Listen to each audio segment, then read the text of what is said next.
"Get your hands off me. I paid for this seat." The young girl's voice cracked with fear and disbelief as the flight attendant gripped her arm, attempting to forcibly remove her from first class. The cabin fell silent, passengers frozen in shock as the 13-year-old's grandmother rose to her feet, her voice deadly calm amidst the chaos. "You will regret putting your hands on my granddaughter." Those 9 words weren't delivered as a threat, but as a certainty, a promise that would shake not just this flight, but the entire airline industry to its core. What the arrogant pilot and his compliant crew didn't know was that in exactly 48 hours, the CEO of Skyway Airlines would fly across the country personally to beg forgiveness from the woman they had tried to humiliate. But that's getting ahead of ourselves. To understand the magnitude of what happened on Flight 1187 to Los Angeles, we need to start at the beginning. We need to understand Vivian Bennett, a woman who had spent her entire life fighting to occupy spaces others believed she didn't deserve. The story I'm about to tell you isn't just about discrimination at 35,000 feet. It's about power, dignity, and what happens when the wrong woman is told she doesn't belong. Comment below where you're watching from, and if this opener stopped you in your tracks, hit that subscribe button before we continue. This journey is just beginning. Vivian Bennett began her day well before dawn, sipping coffee by the window of her Atlanta home. At 65, she maintained the early riser habits that had built her real estate empire from nothing. Outside, twilight draped the sky as she prepared for their flight to Los Angeles. 40 years ago, she had been a young black woman with ambition in a world determined to diminish her dreams. With only $3,000 saved from working 3 jobs, she purchased her first distressed property, renovated it herself on weekends, and sold it for a modest profit. That single transaction became the cornerstone of Bennett Properties, now valued at over $400 million with investments across commercial real estate and urban development.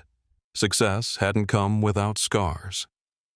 At 24, after closing her first major commercial deal, she walked into the Westview Hotel with confirmation number in hand, ready to celebrate. The clerk looked her up and down, her modest dress apparently contradicting the reservation details. "I think there's been a mistake," he said loudly. "These premium rooms are typically for our executive clients." She showed her ID and credit card. He made a show of checking the system, then claimed all rooms were suddenly booked due to a computer error. She watched as a white couple behind her was promptly given a suite. Rather than make a scene, Vivian left, slept in her car that night, and transformed that humiliation into determination. 10 years later, she bought that hotel, fired the manager, and established the first of many training programs focused on eliminating discriminatory treatment. Never again, she had promised herself. Not to me, and not to anyone else if I can help it. Now Vivian had built more than wealth, she had built influence. Her company's diversity initiatives had become the industry standard, and the Bennett Foundation provided scholarships to underprivileged youth. Most importantly to Vivian, she had created a safe world for her family, especially her granddaughter Zoe. She checked her watch and prepared breakfast. Today's flight would take Zoe to her audition for the National Academy of Dance, an opportunity that could transform the girl's raw talent into a professional career. Taking care of Zoe while her parents served with Médecins Sans Frontières had been Vivian's greatest joy these past 3 years. She thought about their family journey. Her own grandmother had been a domestic worker who wasn't allowed to use the front door of homes where she cleaned. Now her great-granddaughter would attend one of the most prestigious arts programs in the country.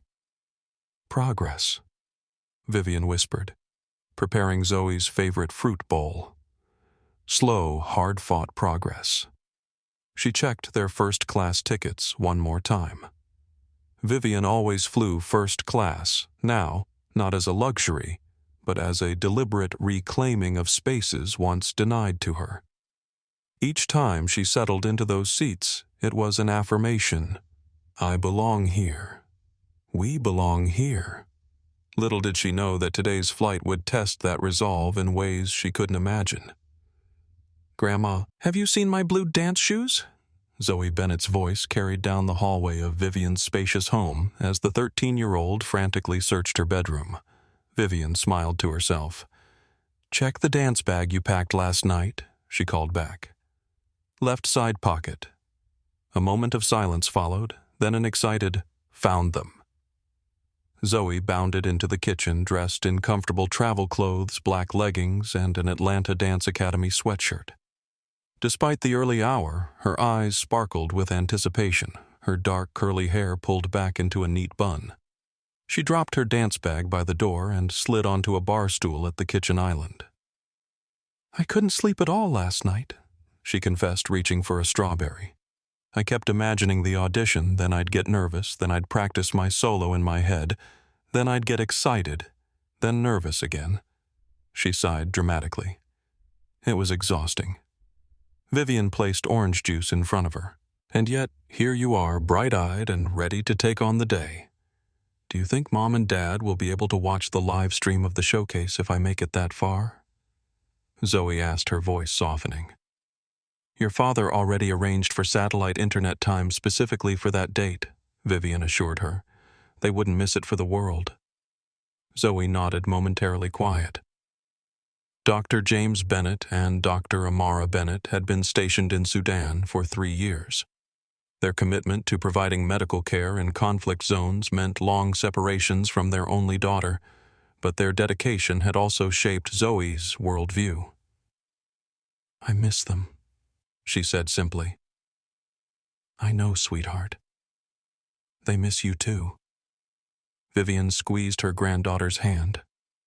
"But they're incredibly proud of you, as am I." Zoe's bedroom walls told her story posters of dancers from Misty Copeland to Mikhail Baryshnikov covered nearly every inch. Her shelves held trophies from regional competitions, though Zoe valued the photos of herself with her dance troupe more than the awards. Dance had become Zoe's language, her way of processing the world. When she first came to live with Vivian, the separation from her parents had left her withdrawn. It was dance that gradually brought her back, giving her a channel for emotions she couldn't verbalize. On the hardest days, Vivian would find Zoe in the home studio, moving through her grief, her longing, her hope. Grandma Zoe asked, "Do you think I'm ready for this audition? Really ready?" The question held all the vulnerability of her 13 years. Vivian considered her answer carefully. "I think you've done everything possible to prepare. Your technique is exceptional, your dedication is unmatched, and most importantly, when you dance, people feel something." She met her granddaughter's eyes. "That can't be taught, Zoe. That comes from in here." She touched her heart. Zoe nodded, absorbing her grandmother's words. "But regardless of what happens," Vivian continued, "you are already a success in all the ways that truly matter. Remember that." A smile bloomed across Zoe's face, the same radiant smile that had captivated audiences. She hopped off the bar stool and hugged her grandmother. "Thank you for everything," she whispered. "For taking care of me, for believing in me, for taking me to Los Angeles." Vivian held her close, treasuring the moment. "Always, my love. Always." What neither of them knew was that their journey would test them in ways they never anticipated, and that Zoe's greatest performance would not be in a dance studio, but in the courage she would soon need to find at 35,000 feet. Captain Richard Whitfield adjusted his uniform tie in the pilot's lounge mirror, the 4 stripes on his sleeve reflecting his seniority. At 48, his once athletic build had softened, but he still commanded presence in his Skyway Airlines uniform. The creases around his eyes had deepened over 23 years of flying, though lately they seemed more from frustration than laughter. He glanced at his luxury watch, one he could no longer easily afford since the divorce last year. Alimony payments had stretched his captain's salary thin, forcing him to downsize from his suburban home to an apartment. The court-ordered child support for 2 teenagers in private school only compounded his financial stress. Morning, Richard called another pilot entering the lounge. "You've got the LA route today, right?" 7. Whitfield nodded curtly. Yeah. Should be straightforward. Full first class, about 80% in economy. Not bad. Better than my flight to Detroit. Winter storm warning, probable delays. Whitfield barely acknowledged the comment as he gathered his flight materials. His mind was on yesterday's email passed over again for the coveted international routes with higher pay and prestige. The explanation cited concerns about recent passenger interaction scores, but Whitfield knew what it really meant. The airline was changing, prioritizing what he considered performance over experience. The new diversity initiatives meant younger pilots, many of them women and minorities, were getting opportunities he felt entitled to after his years of service. It's all politics now, he muttered to himself as he headed toward the gate. 3 months ago, he'd been formally reprimanded after a complaint from a Hispanic businessman who claimed Whitfield had been dismissive. Whitfield had defended himself vigorously. The passenger had been late boarding, but the airline had sided with the customer. Customer experience is our priority, his supervisor had explained. We need to ensure all passengers feel welcomed and respected. The words still burned. 23 years of safe flights, and they were concerned about a passenger's feelings, approaching gate B14. Whitfield scanned the waiting passengers. Business travelers on laptops, families corralling restless children. Standard mix. Then his gaze landed on a black teenager in a dance academy sweatshirt bouncing excitedly beside an older woman who appeared to be her grandmother. Something about their demeanor caught his attention, a confidence that seemed out of place. He watched as the grandmother checked something on her phone, then whispered to the girl who beamed in response. Whitfield's eyes narrowed slightly as he noticed the boarding passes in their hands. First class. Of course. He felt the familiar tension rise. Another example of how the world was changing, leaving him behind. 20 years ago, first class had a certain profile. There were expectations, standards. Now it seemed anyone could occupy those premium seats, regardless of whether they fit the traditional image. Captain Whitfield. The gate agent interrupted his thoughts. All pre-boarding checks complete. We're ready when you are. He nodded, forcing his attention back to the flight ahead. Thank you. I'll do my walk through and signal when we're ready to board. As he strode down the jet bridge, Whitfield composed himself, pushing down the bitterness that had become his constant companion. He was a professional. He would do his job. But somewhere deep inside, a resentment simmered, one that would soon boil over at 35,000 feet, with consequences beyond his imagination. Hartsfield-Jackson, Atlanta International Airport pulsed with morning energy as Vivian and Zoe made their way through security. The efficient click of Vivian's heels contrasted with Zoe's occasional skipping step, her excitement impossible to contain. We have about an hour before boarding, Vivian noted, checking her watch. Breakfast at the lounge. Zoe nodded enthusiastically. As a frequent first-class traveler, Vivian had access to the premium lounge, another space she had deliberately claimed for herself after years of watching such amenities reserved primarily for others. The lounge offered a peaceful respite from the terminal's chaos. While Vivian responded to a few urgent emails, Zoe people-watched, imagining stories for each traveler. The businessman, furiously typing, might be closing a world-changing deal. The woman in yoga pants could be a famous choreographer traveling incognito. 15 minutes until boarding, Vivian announced, gathering their things. Let's head to the gate. At gate B14, the waiting area filled with passengers for Flight 1187 to Los Angeles. Vivian and Zoe found seats near the boarding lanes. Zoe pulled out her phone, scrolling through music for her audition piece one more time. I still can't believe we're flying first class, she whispered to her grandmother. Wait until I tell Maya. She's always bragging about her dad's business trips. Vivian smiled. It's nothing to brag about, just a more comfortable way to travel, especially when you need to be rested for an important audition. As they waited, Vivian noticed a pilot standing near the gate desk, his gaze sweeping across the waiting passengers. When his eyes landed on them, something in his expression shifted, a barely perceptible narrowing, a slight tightening of his jaw. Vivian had seen that look countless times throughout her life. It was the look of someone making assumptions, someone who believed they knew exactly who belonged where. She held his gaze steadily, then deliberately offered a polite nod of acknowledgement. The pilot didn't return the gesture, instead turning abruptly to speak with the gate agent. Vivian felt a familiar weight settle in her chest, the burden of other people's prejudice that she had carried all her life. But she had long ago stopped letting it diminish her. Instead, she sat straighter, a queen on her throne. Pre-boarding will begin shortly for Skyway Airlines Flight 1187 to Los Angeles, announced the gate agent. We'll start with our active military personnel passengers needing special assistance and families with children under 2. Zoe bounced slightly in her seat, her enthusiasm uncontainable. I can't wait to see what movies they have. First class and Skyway Elite members.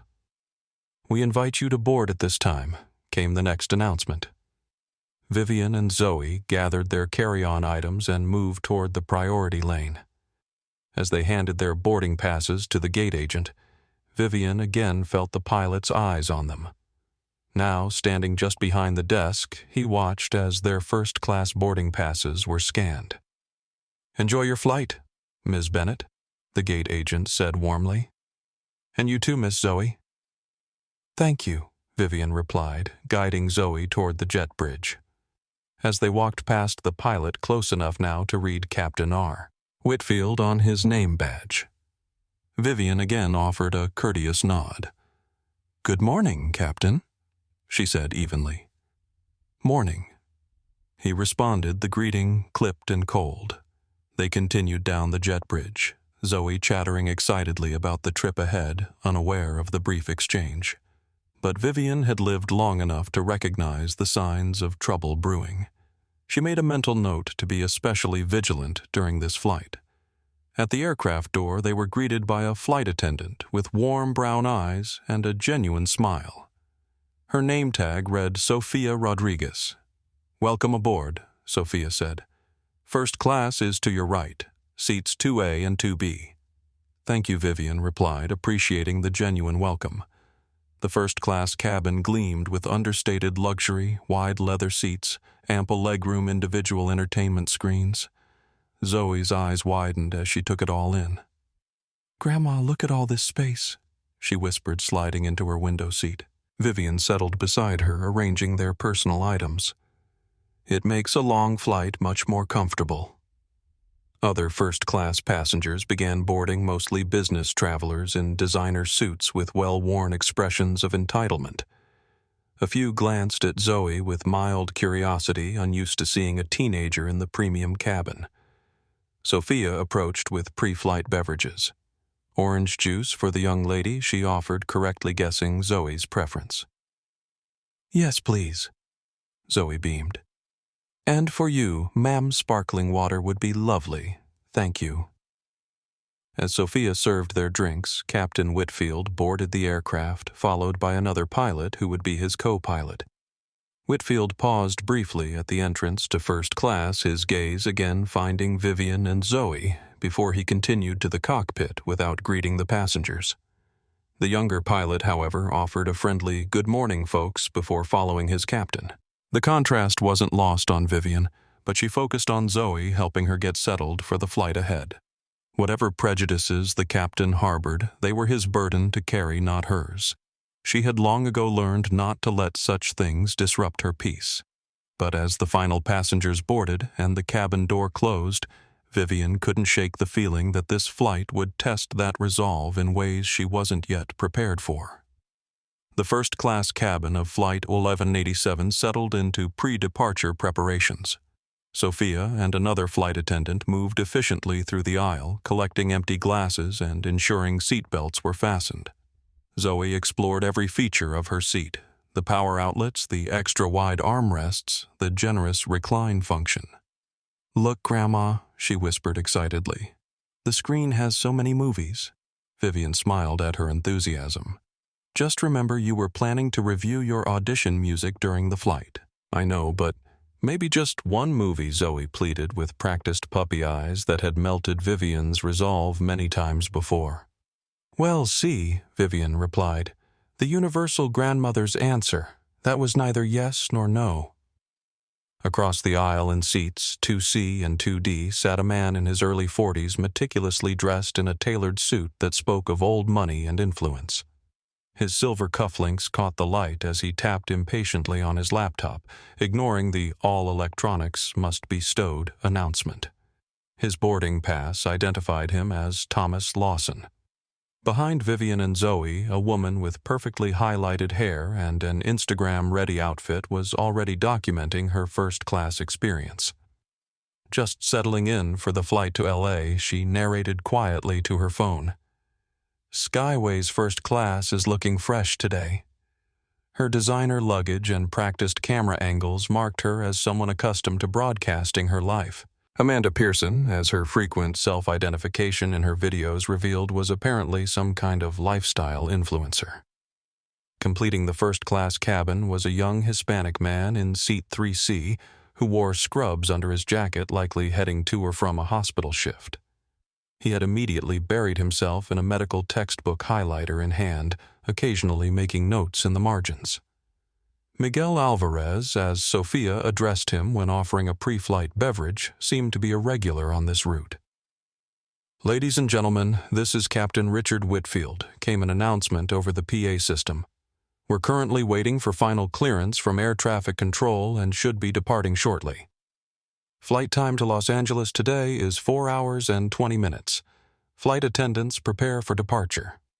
The tone was professional, but notably lacking the warmth that usually characterized such announcements.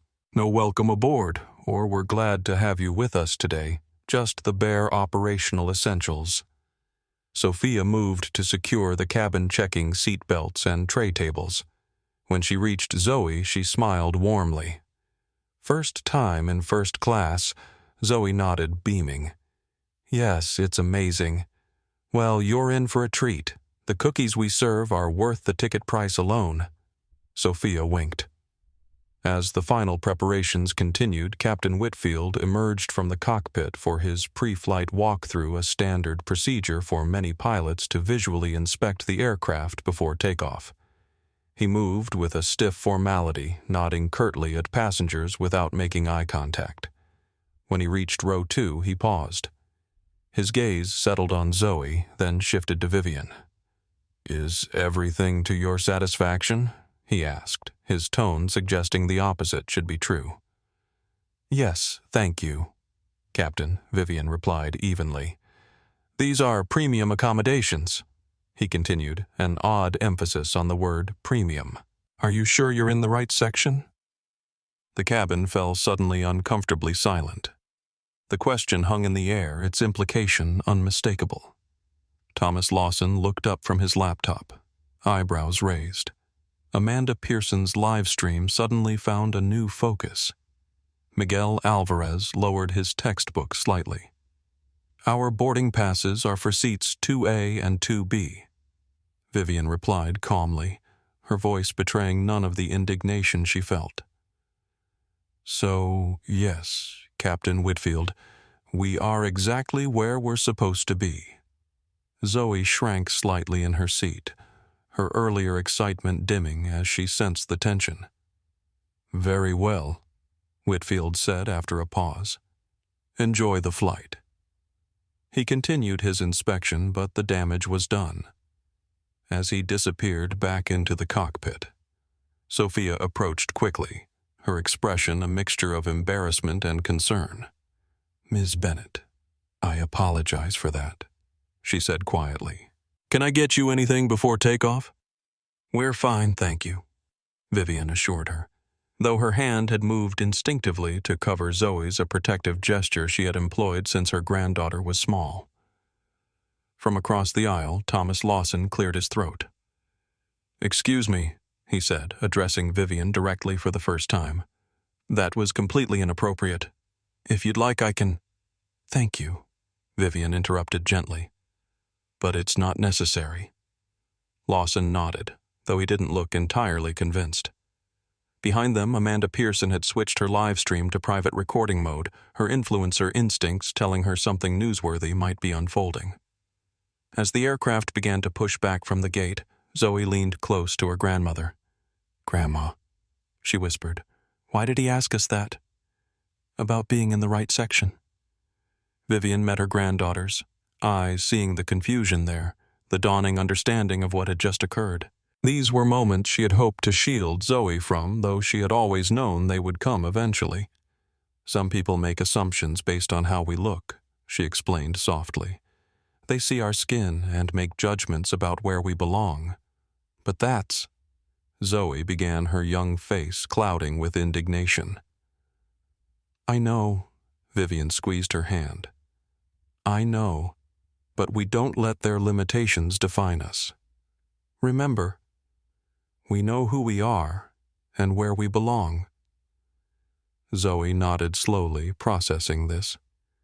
Then, with a resilience that made Vivian's heart swell, she straightened in her seat and reached for her seatbelt. "Well, I belong right here in first class," she declared quietly but firmly. "And I'm going to enjoy every minute of it." Vivian smiled, though a sense of unease lingered. Captain Whitfield's behavior suggested this might be just the opening salvo in what could become a more significant confrontation. She had weathered such storms before, but she worried for Zoe, so young and still finding her voice in such situations. As the engines roared to life and the aircraft began its taxi toward the runway, Vivian made a silent promise to her granddaughter. Whatever happened on this flight, she would protect Zoe not just from harm, but from the soul-diminishing impact of prejudice that she herself had fought against all her life. The powerful thrust of takeoff pressed Vivian and Zoe back into their seats as Flight 1187 climbed steeply into the clear Atlanta sky. Beside her, Zoe watched through the window as the city rapidly shrank beneath them, her earlier enthusiasm somewhat restored by the thrill of ascent. "Look, Grandma." "Everything's getting so small." Vivian leaned over to share the view, grateful for her granddaughter's resilience. Children had a remarkable ability to bounce back to find joy even after uncomfortable moments. Still, she knew Zoe hadn't forgotten the captain's thinly veiled slight. It had merely been temporarily overshadowed by the excitement of takeoff. As the aircraft leveled off and the seatbelt sign dimmed Sophia and another flight attendant, a middle-aged white man, whose name badge read Gregory Palmer, began preparing the first-class cabin for beverage service. The plane's PA system crackled to life once more. "Ladies and gentlemen, this is Captain Whitfield. We've reached our cruising altitude of 35,000 feet. Weather in Los Angeles is clear and we expect an on-time arrival. A reminder that Skyway Airlines maintains certain standards in all cabins, particularly in our premium sections. Flight attendants will now begin service. Please direct any concerns to them rather than attempting to approach the cockpit during flight." Thomas Lawson, still across the aisle, frowned at the announcement. Certain standards he muttered loud enough for Vivian to hear. "What exactly does that mean?" Vivian merely shook her head slightly. The captain's meaning had been clear enough to her, another reminder that he questioned their presence in first class. Sophia approached with a tablet in hand. "Ms. Bennett." "Miss Zoe, what can I get you to drink? Apple juice, please," Zoe requested. "I'll have coffee. Thank you," Vivian added. "Black." Sophia nodded and moved across to take Lawson's order. From the row behind, Amanda Pearson's voice could be heard as she continued her now private recording. So, the captain just made an unusual announcement about maintaining standards in premium cabins. Definitely not the typical welcome message. Keeping an eye on this situation. Vivian pretended not to hear, focusing instead on helping Zoe select music for her headphones. But she was acutely aware of the attention their section was receiving, the subtle shifts in atmosphere since the captain's comments. When Sophia returned with their drinks, she leaned in slightly. "Ms. Bennett, I want to apologize again for the captain's behavior. It's not reflective of Skyway's values. I appreciate that, Sophia Vivian replied quietly. This isn't my first encounter with such attitudes. I'm afraid. Sophia nodded understanding in her eyes. If you need anything at all, please don't hesitate to ask. As she moved away, the cockpit door opened and Captain Whitfield emerged once again. This in itself was unusual. Pilots typically remained in the cockpit after takeoff, emerging only when necessary. He spoke briefly with Palmer at the galley, before making his way down the first-class aisle, ostensibly checking on various systems. When meal service began 30 minutes later, Whitfield reappeared, just as Sophia was taking Vivian and Zoe's selections. "I'll have the pasta, please," Zoe said. "And I'll take the grilled chicken salad," Vivian added. Whitfield, who had positioned himself near the galley, interjected. "The pasta is a children's option typically reserved for our younger travelers in economy," he said. "First-class passengers usually prefer the premium selections." Sophia froze, tablet in hand, clearly uncomfortable. "Actually, Captain, the pasta is available to all passengers in first class. It's listed on our menu." Nevertheless, Whitfield continued. "I think our premium passengers should have first choice.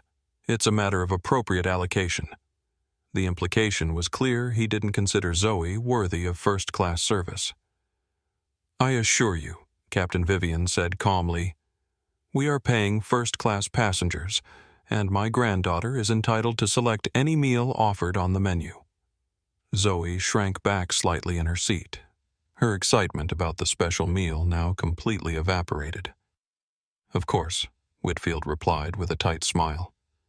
"I'm simply trying to maintain the standards our regular premium passengers expect." "I am a regular premium passenger," Vivian countered, her voice still measured but with an unmistakable edge of steel. "Gold Elite status for the past 15 years. From across the aisle, Thomas Lawson cleared his throat again. "I believe the captain has more important duties than monitoring meal selections," he said pointedly. "Perhaps the cockpit requires your attention, Captain Whitfield." For a moment, tension crackled in the cabin. Then Whitfield nodded stiffly and returned to the cockpit without another word. Sophia quickly took the remaining meal orders and retreated to the galley where she could be seen in urgent conversation with Palmer. The other flight attendant seemed to be shaking his head, gesturing toward the cockpit. Grandma Zoe whispered, "Why does he keep doing that? Why doesn't he want us here?" Vivian turned to face her granddaughter fully. "Some people carry prejudices deep inside them, Zoe. When they see us in spaces they've traditionally considered their own, it challenges their worldview. But that's their problem, not ours." "But he's the captain," Zoe said, concern etching her young face. "Doesn't that mean he's in charge of everything? Has in charge of flying the plane safely?" Vivian corrected gently. "Not of deciding who deserves to be in which seat. That's determined by the ticket we purchased, nothing more." Zoe nodded, though uncertainty lingered in her eyes. "What if he keeps being mean? Then we'll handle it with dignity," Vivian assured her. "Just as we always do." From the row behind them, Miguel Alvarez leaned forward slightly. "Excuse me," he said quietly. "I couldn't help overhearing. I'm a medical resident at UCLA and I fly this route twice a month. I've never seen Captain Whitfield behave this way before. If you need a witness to any of this, I'm happy to help." Vivian turned to acknowledge him with a grateful nod. "Thank you, Dr. Alvarez. Let's hope that won't be necessary." As meal service began, co-pilot James Donnelly emerged from the cockpit, presumably to take his break while the captain handled the controls alone. He paused by Sophia, engaging in what appeared to be a serious conversation. Several times he glanced toward Vivian and Zoe, his expression troubled. Eventually, he approached their row.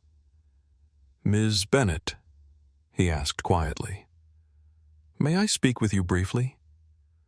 Vivian nodded, and he crouched in the aisle beside her seat. "I want to apologize for what's happening," he said, keeping his voice low.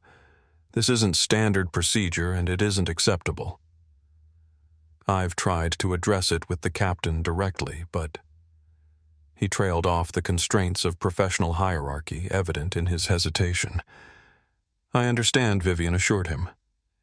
"And I appreciate your concern. If things escalate," Donnelly continued, "please know that not everyone in the crew shares these perspectives." He straightened up, aware that he had already said more than was perhaps professionally wise. As he returned to the cockpit, Vivian noticed Amanda Pearson discreetly tracking the entire interaction on her phone. The situation was clearly building toward something, gathering witnesses and momentum like an approaching storm. When Sophia delivered Zoe's pasta, the girl hesitated before taking a bite. "Is something wrong?" Vivian asked gently. Zoe looked up, her eyes troubled.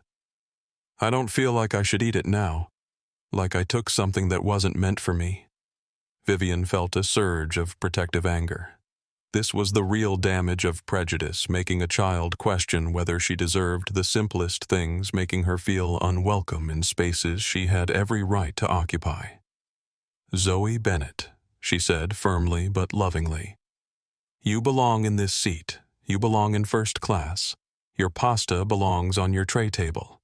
And no one, not a captain, not anyone, has the right to make you feel otherwise. Understand." Slowly, Zoe nodded and picked up her fork. With deliberate dignity that mirrored her grandmother's, she took a bite of her pasta, a small but significant act of resistance against the forces that would diminish her. But as the meal service continued, Vivian couldn't shake the feeling that Captain Whitfield wasn't finished, that the worst of this flight was yet to come.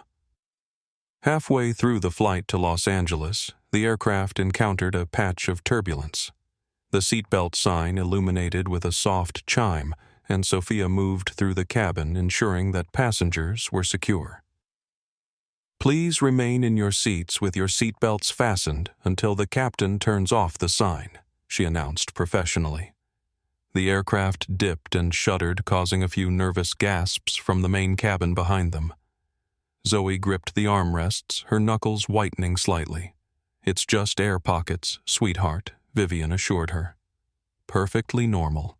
Zoe nodded bravely, though her grip didn't loosen. "I know. I'm fine." The cockpit door opened and Captain Whitfield emerged once again. Unlike the co-pilot's earlier discreet approach, Whitfield moved through first class with authoritative purpose, ostensibly checking the cabin during the turbulence. "Safety inspection," he announced to no one in particular. When he reached row 2, he paused, his gaze settling on Vivian and Zoe. "Everything secure here?" "Yes, Captain," Vivian replied evenly. "We're fine." Instead of moving on, Whitfield lingered. "These tickets are quite expensive," he remarked, an odd non sequitur that immediately put Vivian on alert. "First class to L.A. can run upwards of $1,200 one way." Across the aisle, Thomas Lawson looked up sharply from his laptop. Amanda Pearson's recording device tilted slightly to better capture the exchange. "I'm well aware of the fare structure," Vivian replied, maintaining her composure. "I fly this route frequently. How exactly did you come to be in these seats?" Whitfield pressed his tone, suggesting irregularity. "Were they an upgrade? A standby assignment?" The implication was clear. He couldn't imagine they had legitimately purchased first-class tickets. "We booked and paid for first class," Captain Vivian stated firmly. "As we always do." Zoe, sensing the tension, shrank further into her seat. The joy and excitement that had characterized her at the beginning of the journey had all but disappeared, replaced by a wary vigilance no child should have to maintain. Sophia approached quickly. "Captain, can I assist with anything?" "Just ensuring all our passengers belong in their assigned seats," Whitfield replied. Emphasis on belong. "Sometimes there are irregularities in the booking system. I can assure you their boarding passes were scanned correctly." Sophia insisted professionalism, battling with obvious discomfort. "Seats 2A and 2B are correctly assigned to Ms. Bennett and Miss Zoe." Whitfield's jaw tightened almost imperceptibly. "Nevertheless, I'd like to verify their boarding passes again. You have no authority to do that, Thomas Lawson interjected from across the aisle, no longer pretending not to listen. Once boarding is complete and verified by the gate agent, passenger seating is established for the duration of the flight. Whitfield turned to him with barely concealed irritation. Sir, with all due respect, as captain of this aircraft, I am responsible for all aspects of the flight, including passenger placement for weight and balance considerations. Weight and balance, Lawson repeated incredulously. A 13-year-old girl and her grandmother. That's your concern. I don't believe I asked for your input, Whitfield replied coldly before turning back to Vivian. Your boarding passes, please. Vivian met his gaze steadily.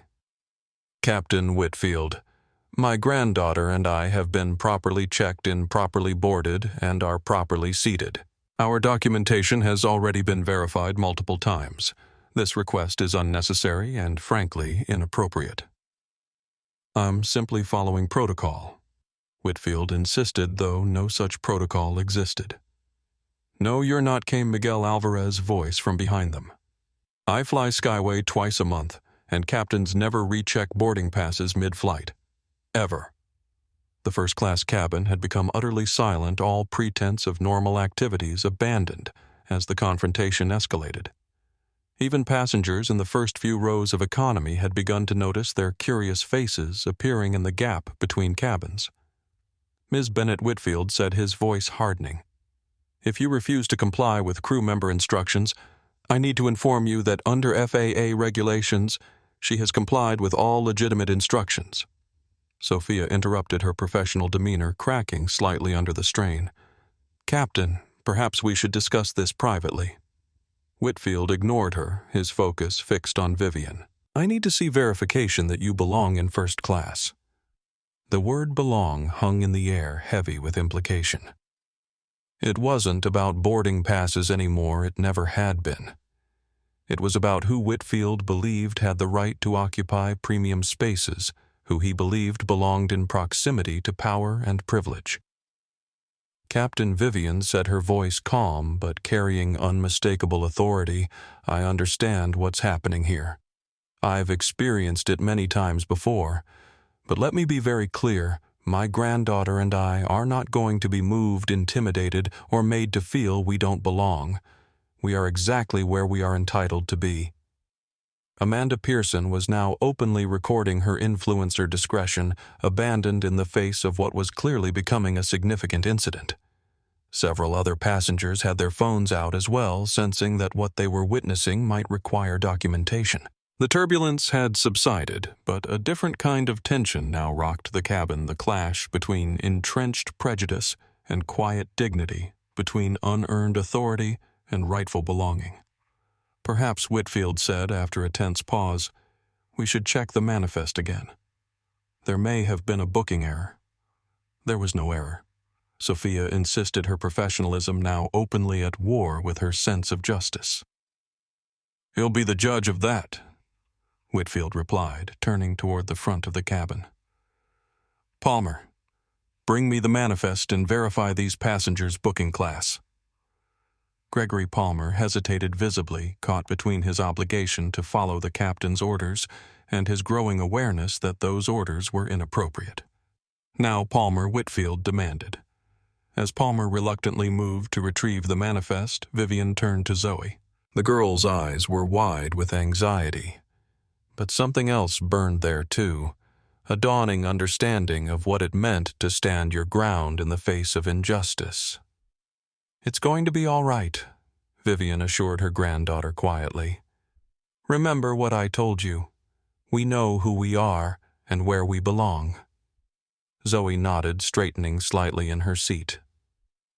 I know, Grandma, she whispered back, and we belong right here. The simple certainty in her young voice filled Vivian with fierce pride and steeled her resolve for whatever came next. Palmer returned with the passenger manifest, handing it to Captain Whitfield with visible reluctance. Whitfield scanned the document, his expression hardening as he found what he was looking for, or rather failed to find what he hoped to see.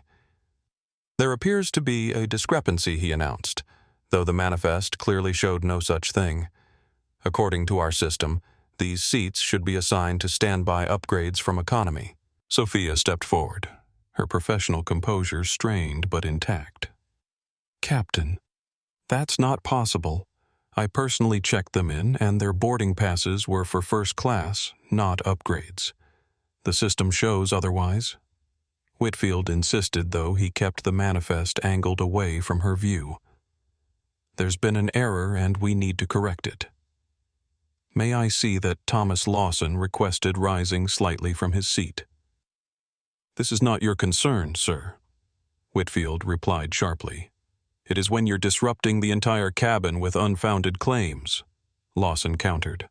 Amanda Pearson's live stream had resumed her commentary, now a whispered play-by-play. The captain is now claiming there's some kind of ticket error, though the flight attendant is contradicting him. This is getting intense, folks. Vivian, who had remained remarkably composed throughout, finally reached for her phone. Captain Whitfield, this is becoming absurd. I have my confirmation email and receipt right here. She pulled up the email, clearly displaying their confirmed first-class booking complete with seat assignments and the substantial fare they had paid. As you can see, we booked and paid for first-class seats 2A and 2B 3 weeks ago. Whitfield barely glanced at the phone. Electronic documents can be altered. I need to verify with our central system. That's exactly what the manifest does. Sophia interjected, her patience visibly fraying. And it confirms their booking. Whitfield's jaw tightened. There's a verification issue, and according to protocol, these passengers need to be reseated in economy until it's resolved. There is no such protocol, Miguel Alvarez stated firmly from his seat.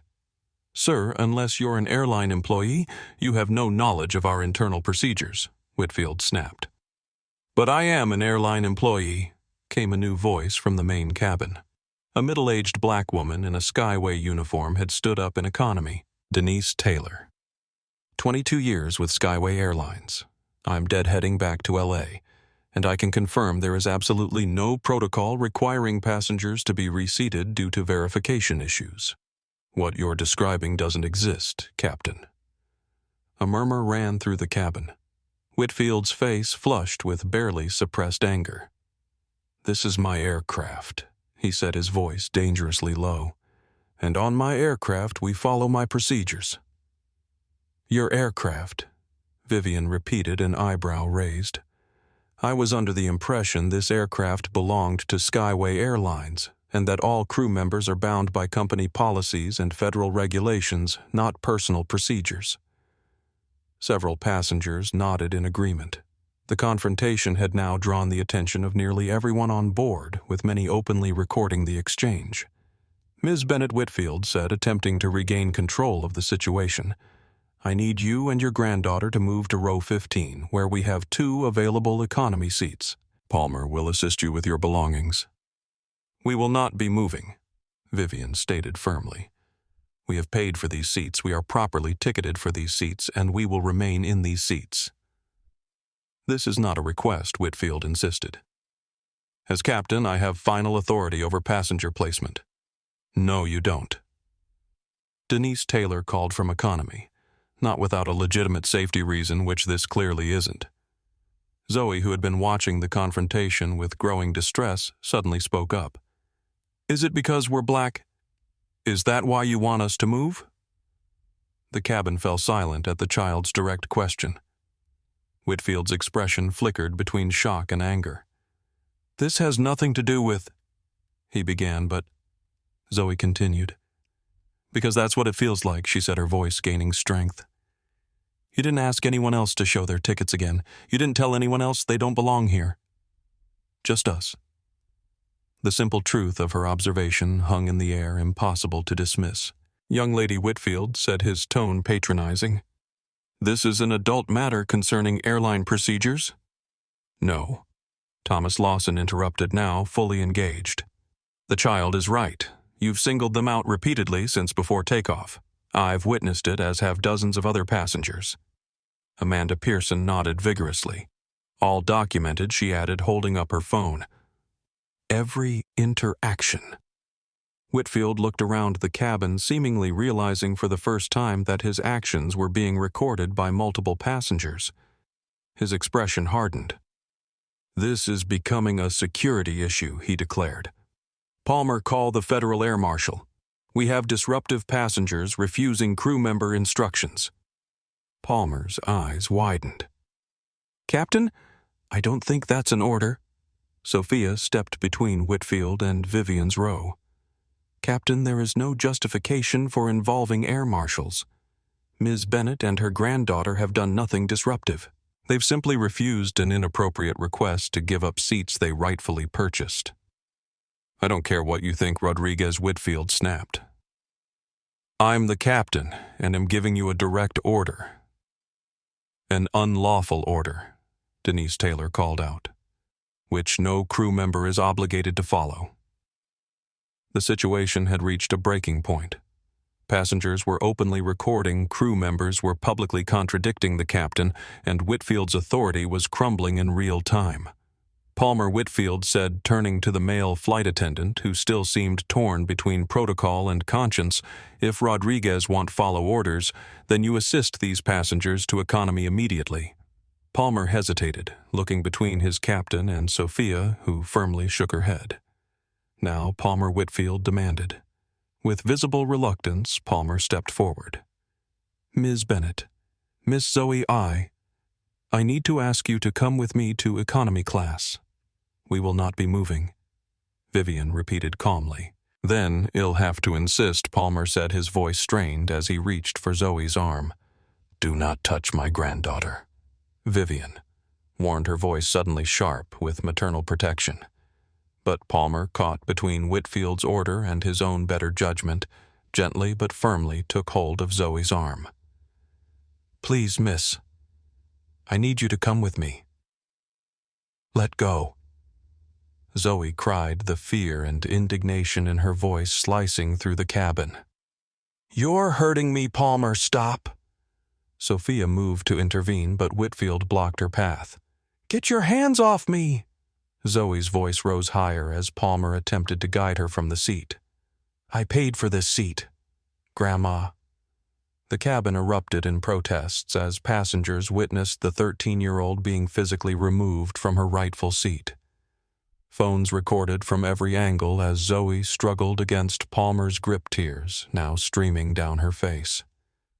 "Let go of my granddaughter." Vivian's composure finally shattered as she rose to her full height, her voice carrying commanding authority that stopped Palmer in his tracks. "You will regret putting your hands on her." The statement wasn't delivered as a threat, but as a simple, incontrovertible fact, a prophecy that everyone present somehow knew would come to pass.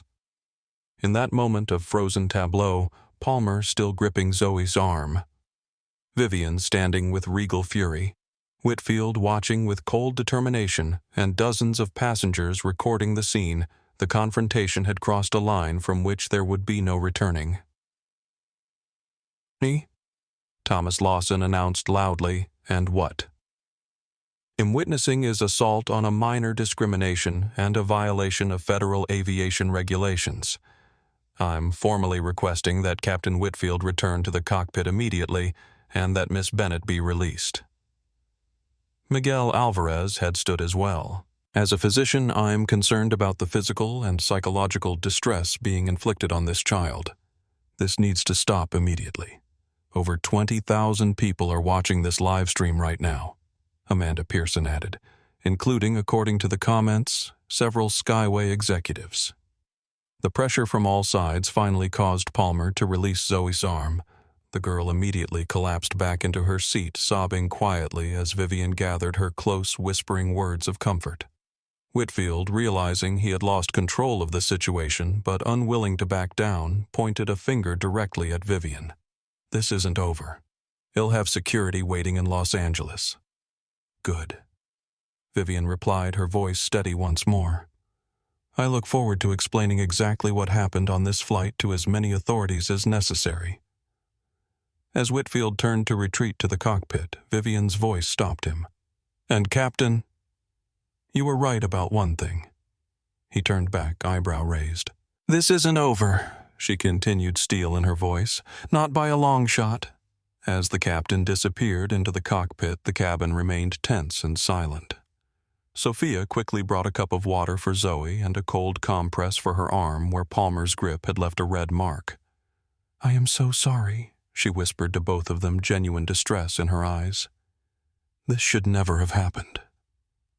Vivian nodded acknowledgement, but said nothing. Her attention focused entirely on comforting Zoe. The girl's sobs had quieted, but she remained pressed against her grandmother's side. The excitement and joy that had marked the beginning of their journey now completely extinguished. Around them, passengers exchanged shocked glances, whispered conversations, and continued recording.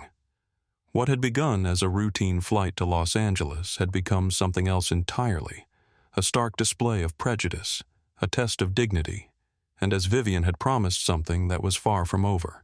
20 minutes of uneasy calm followed Captain Whitfield's retreat to the cockpit. Sophia and several other flight attendants moved through the cabin, offering water and reassurances to shaken passengers. Co-pilot Donnelly had emerged briefly, his face pale with concern as he observed the aftermath before returning to the flight deck without comment. Zoe remained close to Vivian's side, occasionally wiping away tears that continued to fall. The red mark on her arm had begun to darken into what would likely become a bruise, physical evidence of the manhandling she had endured. "Does it still hurt, sweetheart?" Vivian asked softly, examining the mark with gentle fingers. Zoe nodded slightly. "A little. But I'm okay." Despite her words, her voice trembled. Miguel Alvarez approached from his seat, medical instincts overriding airplane etiquette. "Excuse me, Ms. Bennett. I'm a physician. May I take a look at your granddaughter's arm?" Vivian looked to Zoe, who gave a small nod of permission. "It's a contusion," Miguel confirmed after a brief examination. "Minor, but it will bruise. You might want to apply ice for the next few hours." He reached into his carry-on and produced a small first aid kit from which he took an instant cold pack. "This should help." "Thank you, Dr. Alvarez," Vivian said with genuine gratitude. As Miguel returned to his seat, Thomas Lawson leaned across the aisle. "Ms. Bennett, I want you to know that I've documented everything. I specialize in civil rights law, and what happened here was textbook discrimination and assault." "I appreciate that," Vivian replied, "though at the moment my concern is getting my granddaughter safely to Los Angeles for her audition." Amanda Pearson, who had briefly stopped recording to make several urgent phone calls, turned to Vivian from her seat behind. "Ms. Bennett, you should know that this has gone completely viral. Over 50,000 people have seen the live stream and major news outlets are picking it up. Skyway's PR team has apparently gone into emergency mode." Vivian nodded acknowledgement but remained focused on Zoe. The girl's well-being took precedence over everything else. The tense calm was shattered when the cockpit door opened once more, and Captain Whitfield emerged, followed reluctantly by co-pilot Donnelly. Whitfield's expression was cold determination. Donnelly's was barely concealed distress. "This situation has become untenable," Whitfield announced, addressing the first-class cabin but looking directly at Vivian and Zoe. "We have a disruptive element that's compromising flight safety." Passengers exchanged incredulous glances. No one had been disruptive except the captain himself. Captain Sophia began, her professional demeanor strained to the breaking point. "There is no safety issue here. Everything was calm until Flight Attendant Rodriguez Whitfield cut her off sharply. You are relieved of duty for the remainder of this flight. Return to the jump seat immediately." Sophia's eyes widened in shock. "You can't, I can, and I am," Whitfield interrupted. "Palmer, escort Rodriguez to the jump seat and then attend to your duties." Palmer hesitated, visibly uncomfortable with the escalating situation. "Sir, I don't think that's an order, Palmer, unless you also wish to be reported for insubordination." With a pained expression, Palmer gently guided Sophia toward the rear of the cabin. As she passed Vivian's row, Sophia whispered, "I'm so sorry." Whitfield turned to face the passengers. Due to ongoing disruption and refusal to comply with crew member instructions, we are invoking FAA Regulation 121.533, which grants the captain full authority in emergency situations. I am exercising that authority now to restore order to this cabin. There is no emergency. Donnelly finally spoke up, his voice quiet but firm. Captain, this has gone far enough. I did not ask for your opinion. First Officer Whitfield replied coldly. Return to the cockpit and prepare for possible diversion. Diversion, several passengers echoed in disbelief. This is insane, Thomas Lawson stated, rising from his seat. You're manufacturing an emergency to justify your discriminatory behavior. Sir, return to your seat immediately, Whitfield ordered. Not until you return to the cockpit and cease this harassment, Lawson countered. Whitfield's jaw clenched. Palmer, remove these disruptive passengers from first class immediately. Row 2 seats, A and B, and row 2 seats, C and D. Palmer, who had returned from escorting Sophia to the jump seat, looked stricken. Captain, I cannot in good conscience. That's an order, Palmer. Now. Palmer stood frozen, caught between professional obligation and moral clarity. Palmer Whitfield's voice hardened. Now. With visible distress, Palmer approached Vivian and Zoe's row once more. Ms. Bennett, please, don't make this harder than it already is. You're the one making this choice, Mr. Palmer, Vivian replied steadily. You can choose not to follow an unjust order. Palmer swallowed hard, glancing back at Whitfield, who stood watching with cold expectation. Then, with reluctant determination, he reached for Zoe's arm again. No! Zoe cried, shrinking back against the window. Don't touch me again. Leave her alone, came shouts from multiple passengers. Palmer faltered, his hand still extended. Please, Miss Bennett. I don't want to use force, but the captain has ordered. Your captain's orders are illegal, Thomas Lawson interrupted. And if you touch that child again, you'll be named in the lawsuit along with him. Palmer looked desperately between Whitfield and the Bennetts, his professional world collapsing around him. Palmer Whitfield barked, Remove them now! With visible anguish, Palmer reached for Zoe once more this time, grasping her shoulder firmly. I'm sorry, he whispered as he began to pull the girl from her seat. Stop it. You're hurting me, Zoe sobbed, trying to twist away from his grip. Vivian stood immediately, her face a mask of controlled fury. Take your hands off my granddaughter this instant. I can't, Palmer replied, anguish in his voice. I have orders. Orders that violate federal law, Lawson reminded him sharply. But Palmer, caught in an impossible situation of his own, continued trying to remove Zoe from her seat.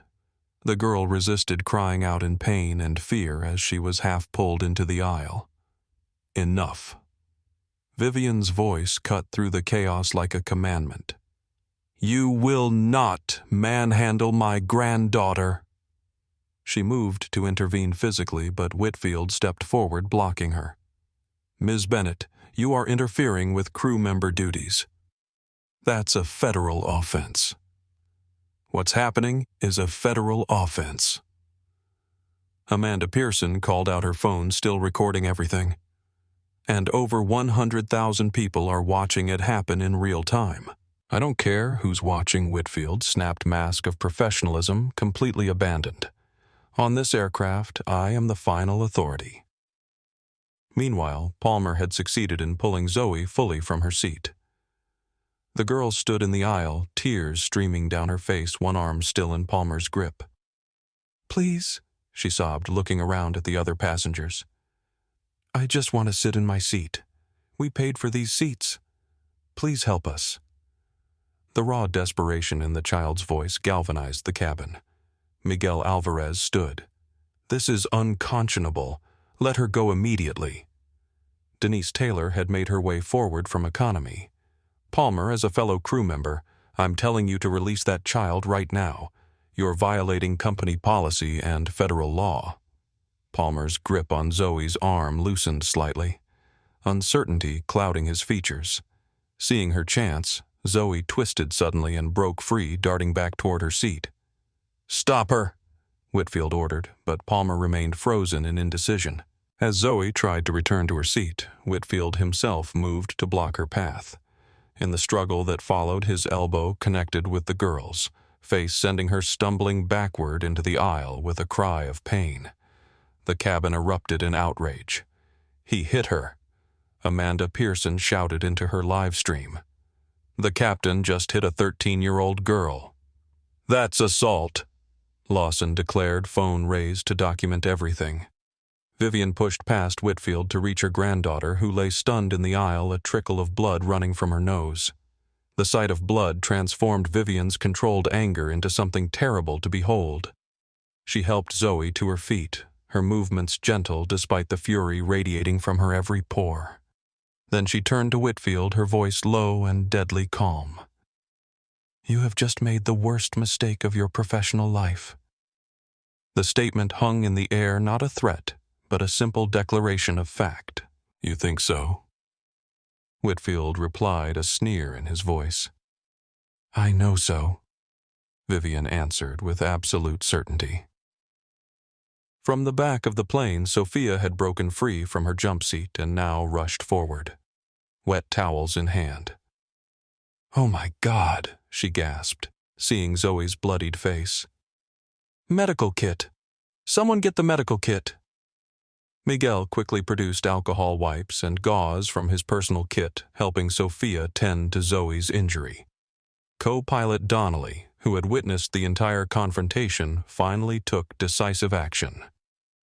"Captain Whitfield," he said firmly, "I am relieving you of command under FAA Regulation 121.557, which authorizes such action when the pilot in command is physically or mentally unable to perform duties.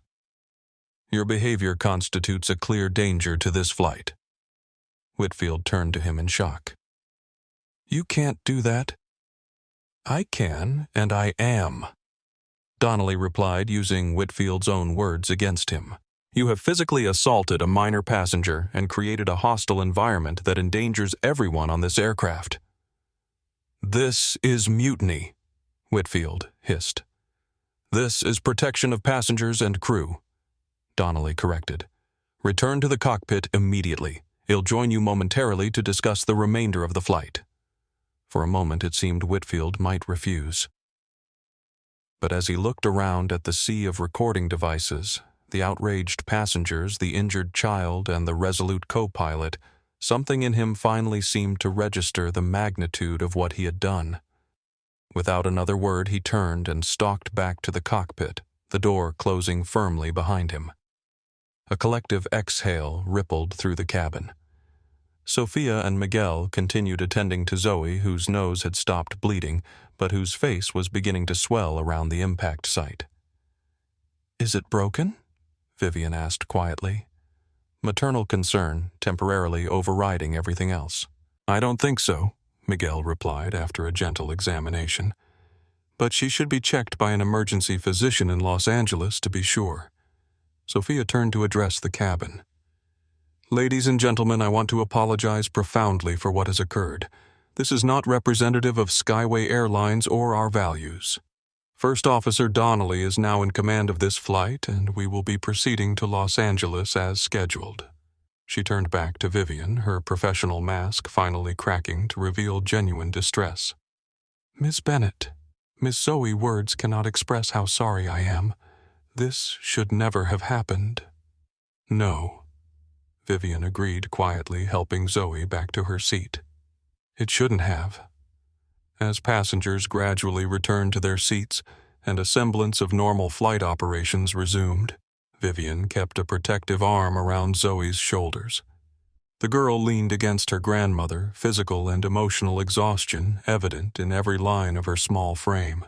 "It hurts, Grandma," she whispered, touching her swollen face gingerly. "I know, sweetheart," Vivian replied, her heart breaking at her granddaughter's pain. "But I promise you this. What happened today will never, ever happen again. Not to us, and not to anyone else, if I have anything to say about it." And in that moment, as their aircraft continued its journey westward, a resolution was forming in Vivian Bennett's mind, a plan for accountability and change that would soon shake Skyway Airlines to its very foundation. The remainder of Flight 1187 proceeded in a state of stunned tension. First Officer Donnelly had taken command of the aircraft with Captain Whitfield confined to observer status in the cockpit, a professional humiliation without precedent in his career. The announcement of this change in command had come via the PA system in Donnelly's steady voice, notably lacking any explanation, but understood by everyone on board. In first class, Sophia had transformed row 4 into a makeshift medical station, clearing the seats to allow Zoe to lie down while Miguel Alvarez monitored her condition. The girl's nose had stopped bleeding, but the area around her right eye was swelling visibly, a bruise beginning to form that would soon darken to an unmistakable black eye. "The swelling is normal," Miguel assured Vivian, who hadn't left her granddaughter's side, "but it would be good to get some ice on it to reduce the inflammation." Sophia nodded and hurried to the galley, returning moments later with ice packs wrapped in washcloths. "This is all we have on board," she apologized. "Will it help?" "It's perfect," Miguel confirmed, helping Zoe position the ice pack against her face. "Hold it there for about 20 minutes. Okay?" Zoe nodded silently, her earlier spirit temporarily extinguished. She hadn't spoken since being helped back to her seat, responding only in nods or shakes of her head to questions from the adults trying to help her. Across the aisle, Thomas Lawson was on his phone, having somehow managed to get a signal despite their altitude. "Yes, I need to speak with Skyway's general counsel immediately," he was saying. "This is regarding an in-flight incident of discrimination and assault against a minor passenger." "Yes, ill hold." Amanda Pearson had finally stopped recording and was now scrolling through her phone with a shocked expression. "Ms. Bennett," she said, leaning forward, "you should know that the video has gone completely viral. Over 300,000 views in less than an hour. Major news outlets are picking it up. #justice. For Zoe is trending." Vivian nodded acknowledgement but remained focused on her granddaughter. "How are you feeling, sweetheart?" she asked softly. "It hurts." Zoe whispered her first words since the assault. "And I'm scared." "I know, baby. But you're safe now. What's going to happen when we land?"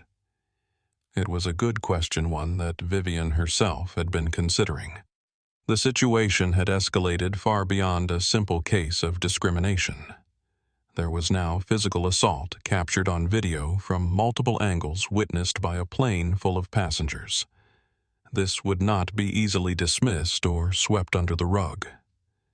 "When we land," Vivian explained gently, "there will probably be police and airline representatives waiting. Well, tell them what happened, and Dr. Alvarez will help get you checked at a hospital to make sure you're okay." "But what about my audition?" Zoe asked, the prospect of missing her chance at the National Academy of Dance suddenly breaking through her shock. "It's tomorrow morning." "One thing at a time," Vivian soothed. "First, we make sure you're okay." Sophia approached again, her expression deeply troubled. "Ms. Bennett, I've been in contact with our ground team in Los Angeles.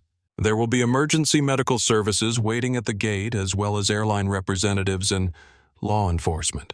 "That's appropriate," Vivian replied calmly. "A crime has been committed." "Yes," Sophia agreed quietly. "It has." She hesitated, then continued. "I want you to know that I've already given a preliminary statement confirming your account of events, so have several other crew members." "Thank you," Vivian said sincerely. "That couldn't have been easy." "It was the only right thing to do," Sophia replied. From 2 rows back, Denise Taylor approached. The Skyway employee, who had been deadheading an economy, had become an unexpected ally during the confrontation. "Ms. Bennett," she said, her voice low but intense. "I've worked for this airline for 22 years, and I've never seen anything like what happened today. I want you to know that I've already contacted our union representative and filed a formal report. This isn't who we are as a company." "I appreciate that," Vivian replied. "But it happened on your aircraft with your staff under your procedures. So in some way it is who you are, or at least who you've allowed yourselves to become." Denise nodded soberly. "You're right, and that's why it needs to change." As she returned to her seat, Thomas Lawson disconnected his call and leaned across the aisle again. "Ms. Bennett, I just spoke with a senior attorney at Skyway. They're in full crisis mode. The CEO has been briefed." "Good," Vivian said simply. "They wanted me to convey that they take this very seriously and will have representatives waiting to speak with you in a private room at LAX.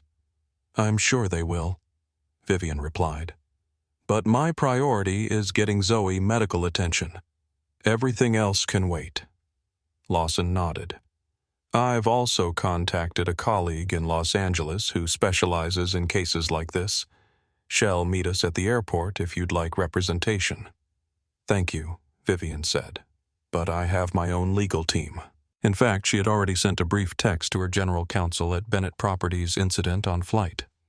"Zoe injured. Need full team at LAX. Media likely present." The response had been immediate. "On it. Team assembling now." Miguel returned from conferring with Sophia. "We're about 45 minutes from landing," he informed them. "Zoe's vitals are stable, but she should definitely be examined at a hospital. I suspect she has a mild concussion from the impact."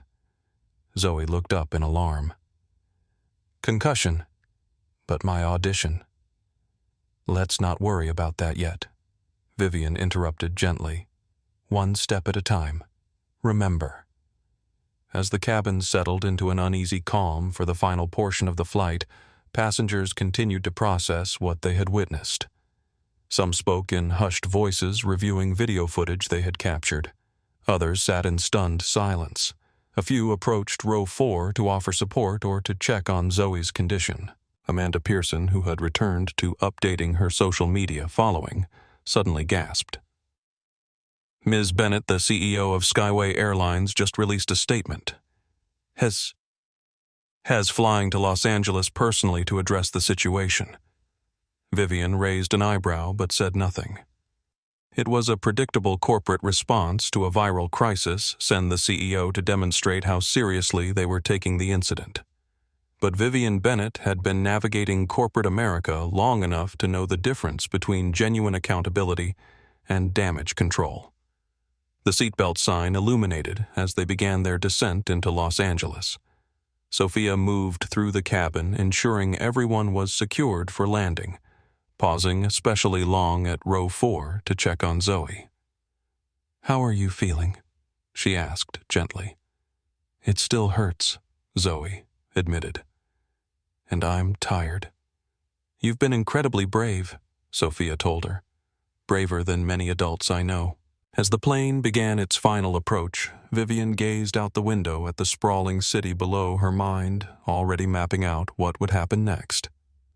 This incident would not be resolved with a simple apology or token compensation.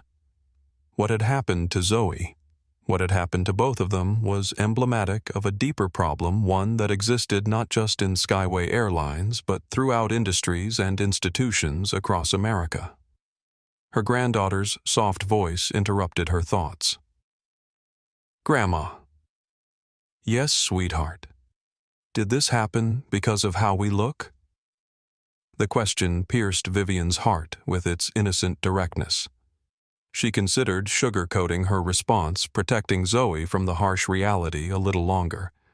But the girl had already experienced the ugliness firsthand. She deserved the truth. "Yes," Vivian answered honestly. "It happened because some people still make judgments based on skin color. They see us and decide, without knowing anything about us, that we don't belong in certain spaces." Zoe was quiet for a moment, absorbing this. "That's really stupid," she finally said. Despite everything, Vivian felt a small smile form. "Yes," she agreed. "It is. But we do belong here," Zoe continued with quiet certainty. "We paid for these seats. We deserved to be here." "That's right," Vivian confirmed, a surge of pride cutting through her anger and concern. Even after everything that had happened, Zoe understood the essential truth. The problem lay not with them, but with those who sought to exclude them. As the aircraft touched down on the runway, Vivian took her granddaughter's hand and squeezed it gently. "Whatever happens next," she promised, "we face it together. And we make sure this never happens again." The plane taxied toward the gate where emergency vehicles, news vans, and a phalanx of airline representatives were already visible through the windows. Flight 1187 had landed, but the real journey, one of accountability, justice, and change, was just beginning. The cabin door opened to reveal a scene of controlled chaos. Emergency medical technicians stood ready with a gurney. Airline representatives in dark suits hovered anxiously. And beyond them, visible through the terminal windows, news cameras and reporters jostled for position. First Officer Donnelly emerged from the cockpit to address the cabin. "Ladies and gentlemen, welcome to Los Angeles. Due to the incident during our flight, we ask that you remain seated until authorities have come aboard. Those needing to make connections will be personally assisted by Skyway staff." He approached row 4, where Zoe still reclined with the ice pack against her face. "Ms. Bennett, Miss Zoe," he said quietly, "I want to personally apologize for what happened today. It was inexcusable." "Thank you, First Officer," Vivian replied. "But the time for apologies has passed. Now is the time for accountability." Donnelly nodded soberly. "I understand. For what it's worth, I've already given my statement to both airline security and the FAA. Captain Whitfield has been removed from duty pending investigation." 2 paramedics boarded, directed immediately to Zoe. They introduced themselves as Kevin and Lucia, their manner gentle and professional as they began examining the girl. "Can you tell me where it hurts?" Lucia asked, carefully removing the ice pack to assess the swelling. Here Zoe pointed to her right eye and cheekbone, and "Sometimes my head feels dizzy." "We'd like to take her to the hospital for a full examination," Kevin informed Vivian. "Possible concussion, facial contusion." "Of course," Vivian agreed. "I'll accompany her." As the paramedics prepared Zoe for transport, Vivian reached for her phone and made a call. "Danielle, it's Vivian. We've landed. Yes, the situation is as serious as reported. Zoe is being taken to the hospital now. I need you to implement Protocol 7. She listened briefly, then continued. "Yes, full media blackout from our end for now. Have legal meet us at Cedars-Sinai. And Danielle, call Julian. Tell him to clear his schedule." She disconnected, her expression resolute. Protocol 7 was Bennett Properties' crisis management system developed years ago after a construction accident had thrust the company into the spotlight. It involved a coordinated response from legal, PR, and executive teams, all focused on maintaining control of the narrative while preparing for either litigation or negotiation, depending on the circumstances. Sophia approached as Vivian put away her phone. "Ms. Bennett, airline representatives would like to speak with you in a private room at the terminal." "I'm sure they would," Vivian replied evenly. "Please inform them that I will be accompanying my granddaughter to the hospital. Any discussions will need to wait." "Of course," Sophia nodded. "They've also asked about your luggage. Have it delivered to the Peninsula Hotel," Vivian instructed. "Suite reservation under Bennett." As Sophia turned to relay these instructions, Thomas Lawson approached. "Ms. Bennett, my colleague, is waiting in the terminal. She can accompany you to the hospital if you'd like legal representation present." "Thank you, Mr. Lawson, but my team is already mobilizing," Vivian replied. "I appreciate everything you've done." Lawson handed her his business card. If you need another witness or any assistance at all, please don't hesitate to call. Miguel Alvarez joined them, medical bag in hand. I've spoken with the paramedics and given them my observations. I can accompany you to the hospital if you'd like a familiar face present during Zoe's examination. Vivian considered this offer. That's very kind, Dr. Alvarez, if it wouldn't be an imposition. Not at all, he assured her. My shift doesn't start until tomorrow morning. The paramedics had finished securing Zoe to the gurney and were ready to move. Mom, we're ready to transport your granddaughter now, Kevin announced. He'll be right beside her, Vivian confirmed, gathering her purse and Zoe's small backpack. As they prepared to disembark, Amanda Pearson approached quickly. Ms. Bennett, I just want to say, I'm so sorry this happened. The video has over 1 million views now and people are demanding action. Thank you for documenting everything Vivian acknowledged. It may prove crucial in what comes next. If there's anything I can do, Amanda began. Actually, there is. Vivian decided. Could you send me all your footage, unedited, including anything from before the main confrontation? Of course, Amanda agreed, immediately exchanging contact information with Vivian. I'll transfer everything as soon as I get to my hotel. The paramedics began moving Zoe toward the exit. As they passed through first class, passengers offered words of support and encouragement. Stay strong, young lady. We're all behind you. What happened was wrong. We all saw it. Zoe managed a small, brave smile despite her swollen face. The girl's resilience brought a lump to Vivian's throat. As they reached the aircraft door, Captain Whitfield was visible in the cockpit, seated alone. His expression a mixture of defiance and dawning realization of the consequences he faced. His eyes briefly met Vivian's as she passed. This isn't over, she stated, not as a threat, but as a simple fact. The gurney was carefully maneuvered down the jet bridge where a small army of airline representatives waited. A woman in an impeccable suit stepped forward. Ms. Bennett, M. Samantha Wright, Vice President of Customer Experience for Skyway Airlines. On behalf of the entire company, I want to express our profound— Not now, Vivian interrupted firmly. My granddaughter needs medical attention. You can reach out through proper channels later. Wright looked taken aback, but nodded. Of course. We've arranged for a private exit to avoid the media if you'd prefer. Well, use the main terminal. Vivian decided, conscious of how attempts to circumvent publicity often backfired. But I won't be making statements at this time. As they emerged into the terminal, the commotion was immediate. Cameras turned their way.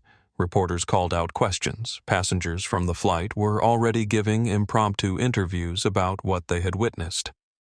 Vivian maintained her composure, walking steadily alongside the gurney, one hand resting protectively on Zoe's shoulder. She neither hid from the cameras nor played to them, projecting instead a dignified determination that would become one of the defining images of the incident.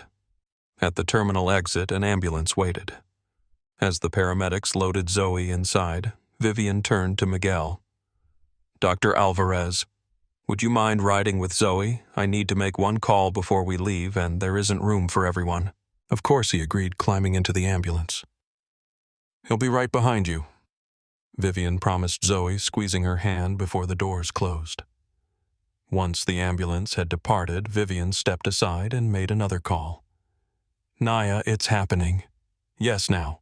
Full team at the peninsula in 3 hours. And Naya, get me Alexander Blackwell's direct number. The name belonged to Skyway Airlines' CEO, the man who was reportedly flying to Los Angeles to handle the crisis. Vivian intended to be fully prepared when he arrived. A sleek town car pulled up and a familiar face emerged. Julian Morris, head of legal for Bennett Properties and Vivian's trusted advisor for over 15 years. I came straight from the office, he explained, helping Vivian into the car. The others are assembling at the hotel. How bad is it? Worse than the videos show, Vivian replied as they pulled away from the curb. Zoe has a concussion, facial contusions, and psychological trauma. The captain explicitly singled us out from the moment we boarded, and it escalated to physical assault. My God, Julian muttered. And witnesses? A plane full, multiple recordings. 2 crew members have already given statements supporting our account. Julian nodded, making notes on his tablet. What's your preferred approach? Full legal press or negotiated settlement? Vivian gazed out the window for a moment, her mind made up. Neither. This isn't about money, Julian. It's about changing the system. He looked up, a slight smile forming. I suspected you'd say that. What are you thinking?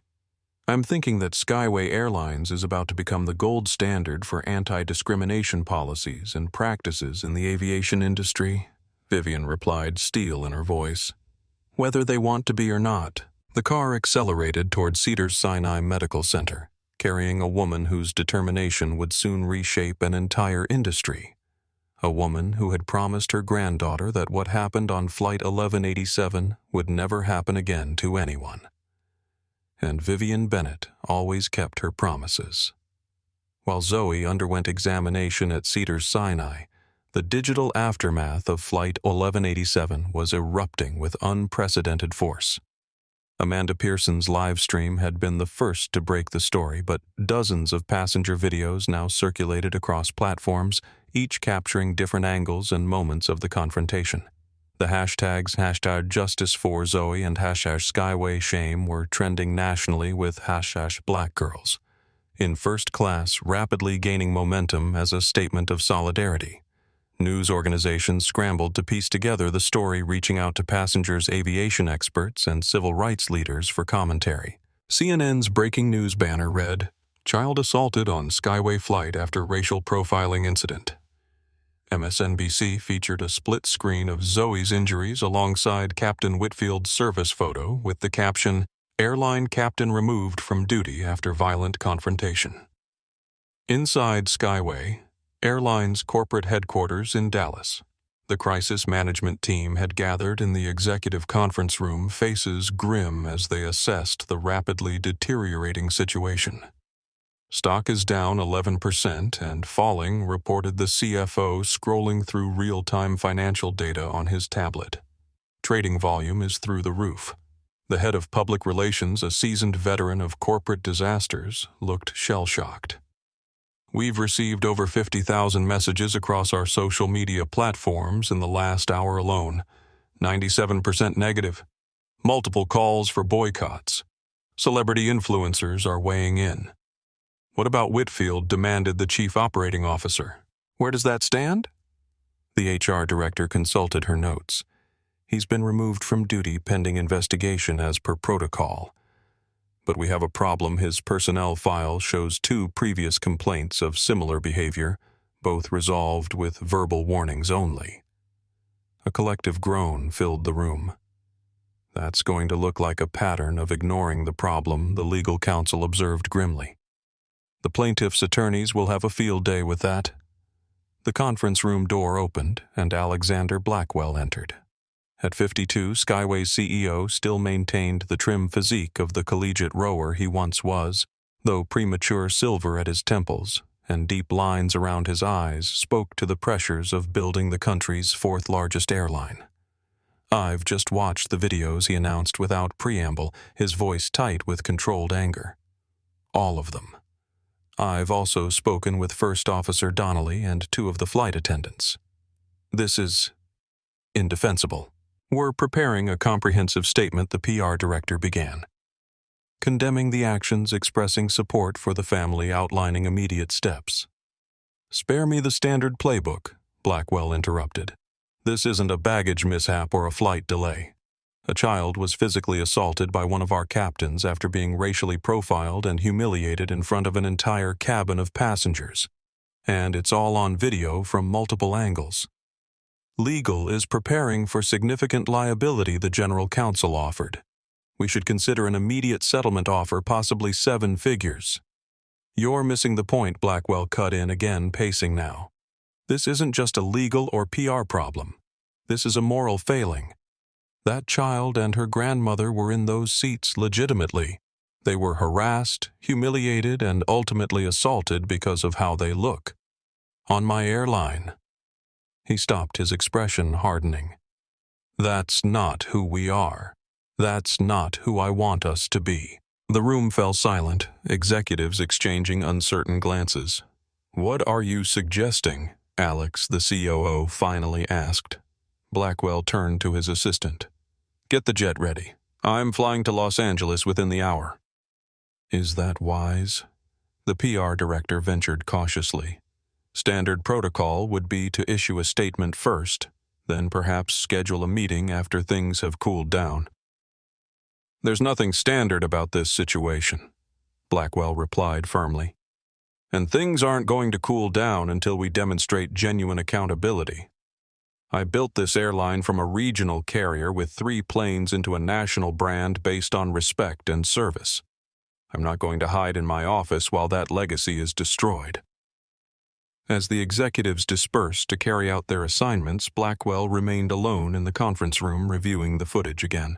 The images were damning, a tearful 13-year-old being physically removed from her rightful seat, then struck in the face when she tried to return. Her grandmother's quiet dignity throughout, the shocked reactions of other passengers, the moment when the co-pilot finally intervened. His phone vibrated with a text from his executive assistant. Ms. Bennett's office has requested your direct number. Blackwell didn't hesitate. Give it to them immediately. Meanwhile, at Cedars-Sinai Medical Center, the examination of Zoe Bennett was drawing to a close. The emergency physician, Dr. Kapoor, consulted her tablet as she addressed Vivian. Miss Bennett has a mild concussion, as Dr. Alvarez suspected. The facial contusion is significant, but fortunately doesn't involve any fracture. We've documented all injuries photographically for your records. What about the audition tomorrow? Zoe asked anxiously from the examination table. Can I still do it? Dr. Kapoor's expression softened. With a concussion, even a mild one, I'd normally recommend complete rest for 48 hours. No physical exertion. Zoe's face fell, tears welling in her already swollen eyes. However, the doctor continued, if it's absolutely necessary, a brief non-strenuous performance might be possible provided you feel well enough and don't experience dizziness or nausea.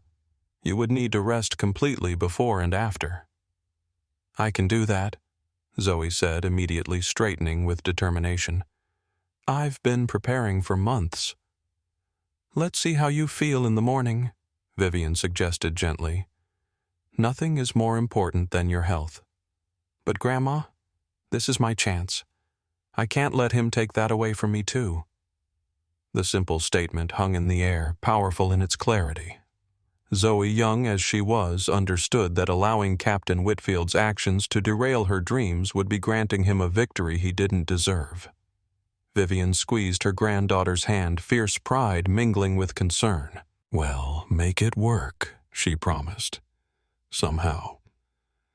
Outside in the waiting area, Julian Morris was coordinating with the Bennett Properties team while fielding a barrage of calls from media outlets seeking comment. He looked up as Vivian emerged from the examination room.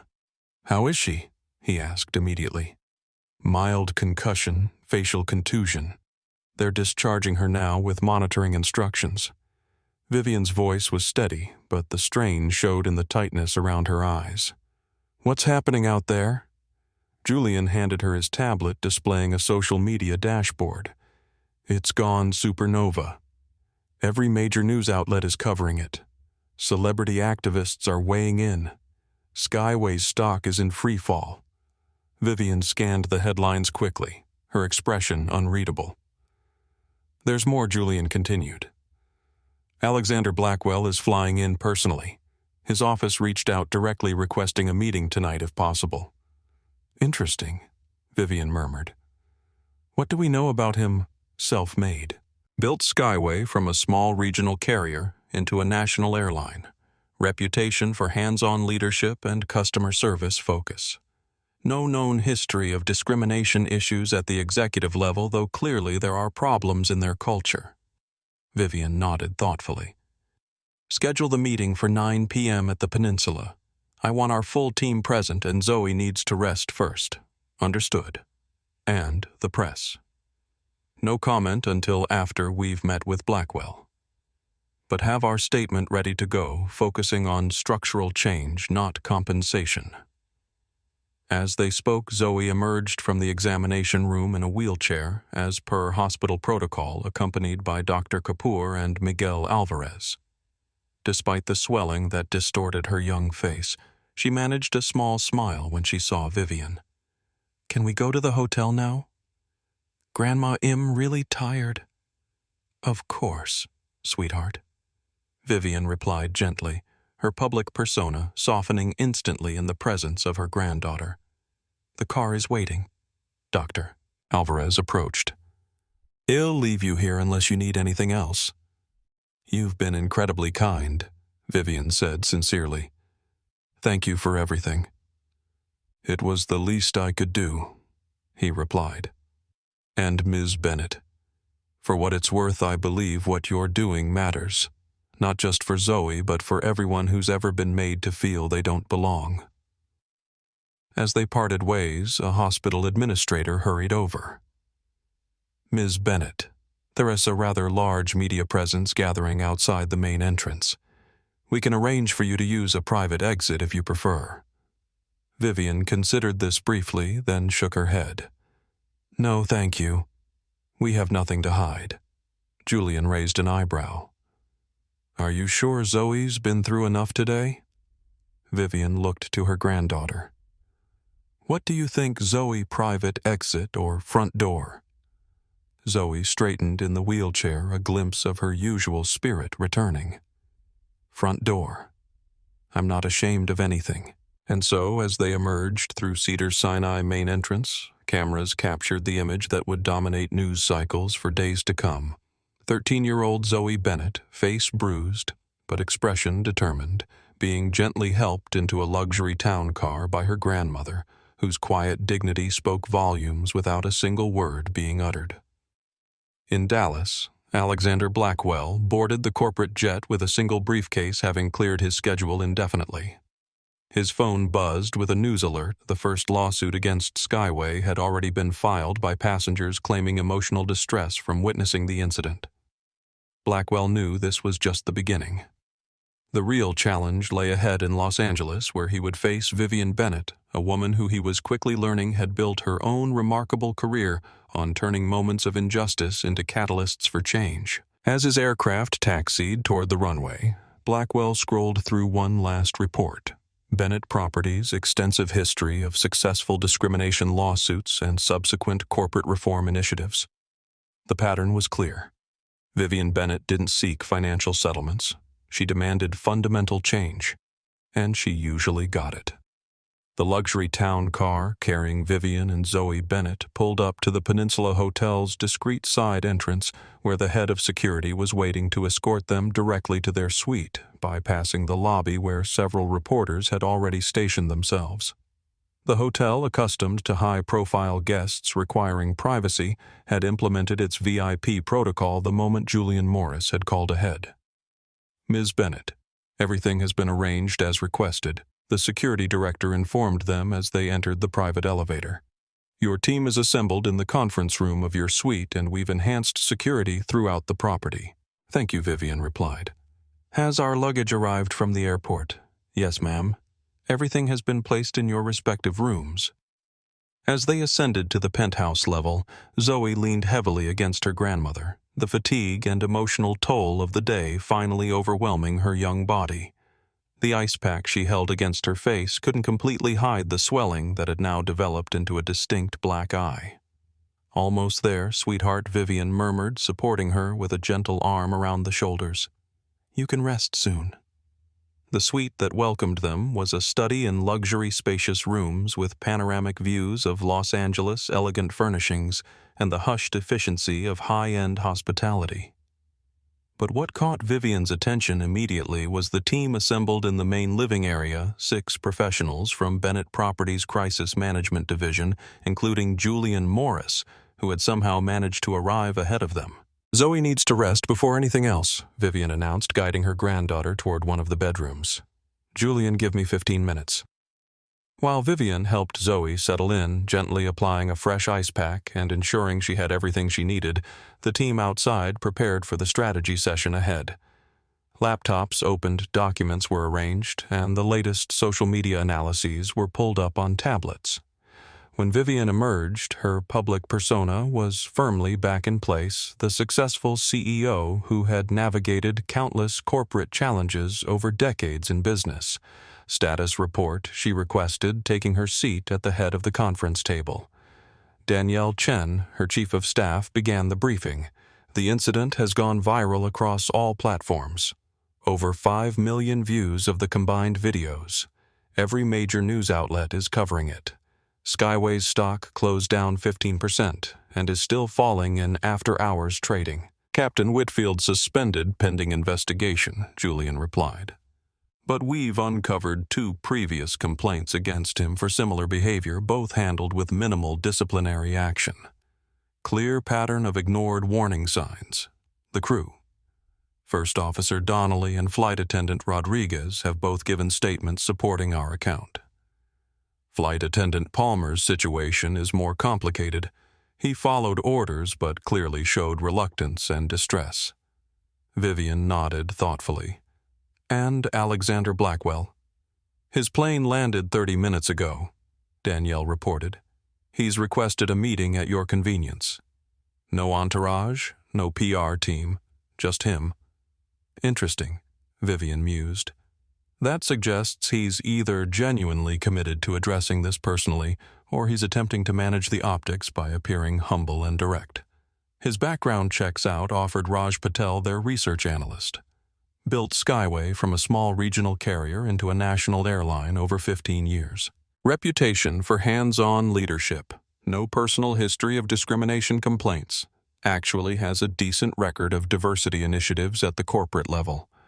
Yet this happened on his watch, Vivian noted, which means either his initiatives are surface level or they haven't permeated the operational culture.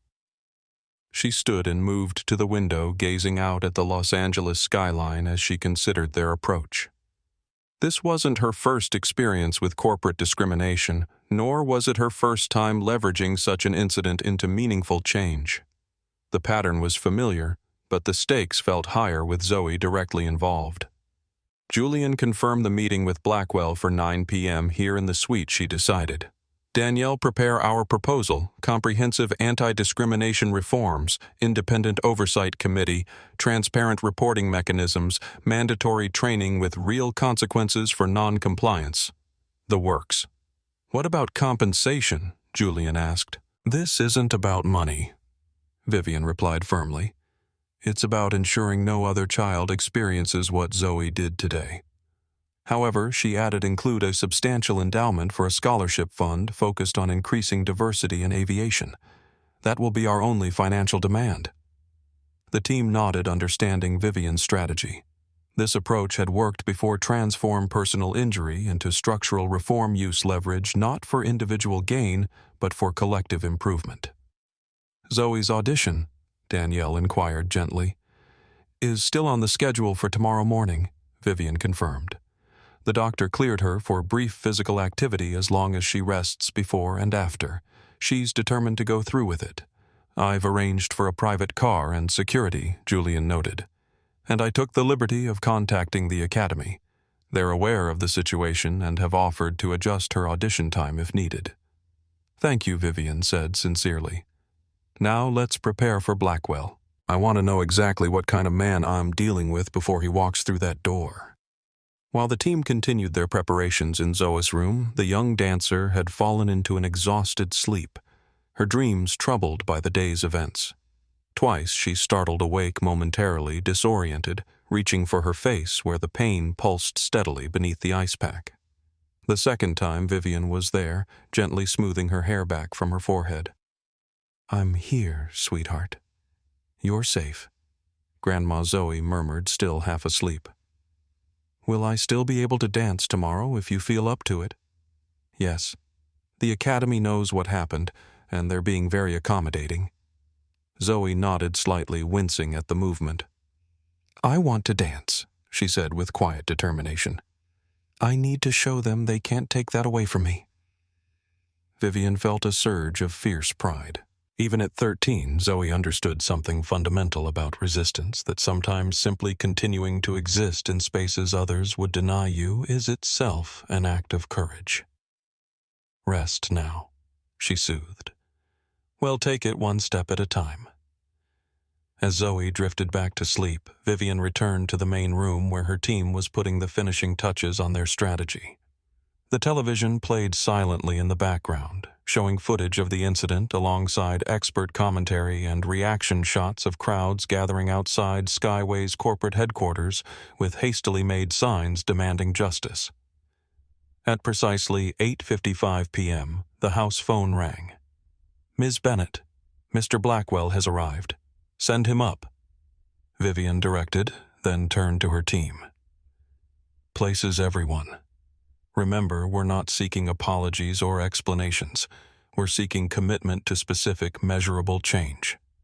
The knock came at exactly 9:00 p.m. Julian moved to answer it, revealing Alexander Blackwell standing alone in the hallway. He carried no briefcase, no notes, just a single manila envelope tucked under his arm. His expression was grave, his posture that of a man prepared to face difficult truths. "Mr. Blackwell," Julian greeted him formally. "Please come in. Ms. Bennett is expecting you." As Blackwell entered the suite, Vivian Bennett rose from her seat at the head of the conference table, every inch the successful CEO she was, poised, confident, and unmistakably in command of the situation. "Mr. Blackwell," she said evenly, "I believe we have much to discuss. The meeting that would reshape Skyway Airlines and potentially the entire aviation industry's approach to discrimination was about to begin." Alexander Blackwell entered the Peninsula Hotel suite with the air of a man who understood the gravity of the moment. He declined Julian's offer to take his jacket, preferring to remain in full business attire, a subtle signal that this was not a casual conversation, but a formal reckoning. "Ms. Bennett," he began, his voice measured and direct. "First, I want to express my profound personal apology for what happened to your granddaughter today. The behavior displayed by Captain Whitfield was inexcusable, reprehensible, and in direct violation of everything Skyway Airlines claims to stand for." Vivian nodded once, acknowledging the apology without accepting or rejecting it. "Please sit down, Mr. Blackwell. We have much to discuss." As they gathered around the conference table, Vivian introduced her team briefly, each member nodding in turn. The formality of the setup, the organized documents, the professional team, the clear preparation established immediately that this was not merely a meeting to receive an apology, but a negotiation with significant stakes. "I came directly from the airport," Blackwell said, taking the seat across from Vivian. "No PR team, no corporate lawyers, just me. I wanted to speak with you personally before any official statements or legal maneuvers complicated matters." "That shows good judgment," Vivian replied, "though I suspect your legal team is already working overtime." A hint of a rueful smile crossed Blackwell's face. "They are, and they strongly advised against this meeting, but some situations transcend standard corporate procedure." "Indeed," Vivian agreed. "Like a 13-year-old girl being physically assaulted on your aircraft because of the color of her skin." Blackwell didn't flinch at the directness. "Yes, exactly like that." He placed the manila envelope on the table between them. "Captain Whitfield has been terminated effective immediately. Not suspended pending investigation. Terminated. His actions today were captured on dozens of videos and corroborated by multiple crew statements. There is no defense, no explanation, no mitigating circumstance that could justify what he did." Julian leaned forward slightly. "And flight attendant Palmer suspended without pay, pending a hearing," Blackwell replied. "His position is more complicated. He followed orders he should have refused, but multiple witnesses report his visible reluctance and distress." and the previous complaints against Whitfield Vivian asked pointedly. The ones your company dismissed with verbal warnings, Blackwell's expression tightened. Those are part of what brings me here tonight. We've already begun an internal investigation into how those complaints were handled. The preliminary findings suggest a serious failure in our HR protocols. The executives who decided those outcomes are also being investigated. It shouldn't take a viral video and a public relations disaster to address a pattern of discriminatory behavior, Mr. Blackwell Vivian stated.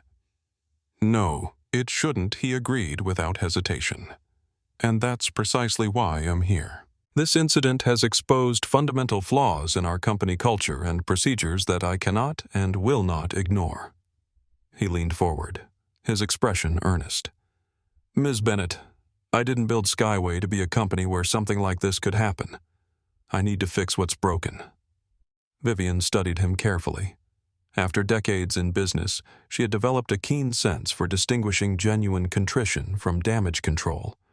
Blackwell's demeanor suggested the former, but she had learned never to take corporate promises at face value. How do you propose to do that? She asked directly. Blackwell reached for the manila envelope.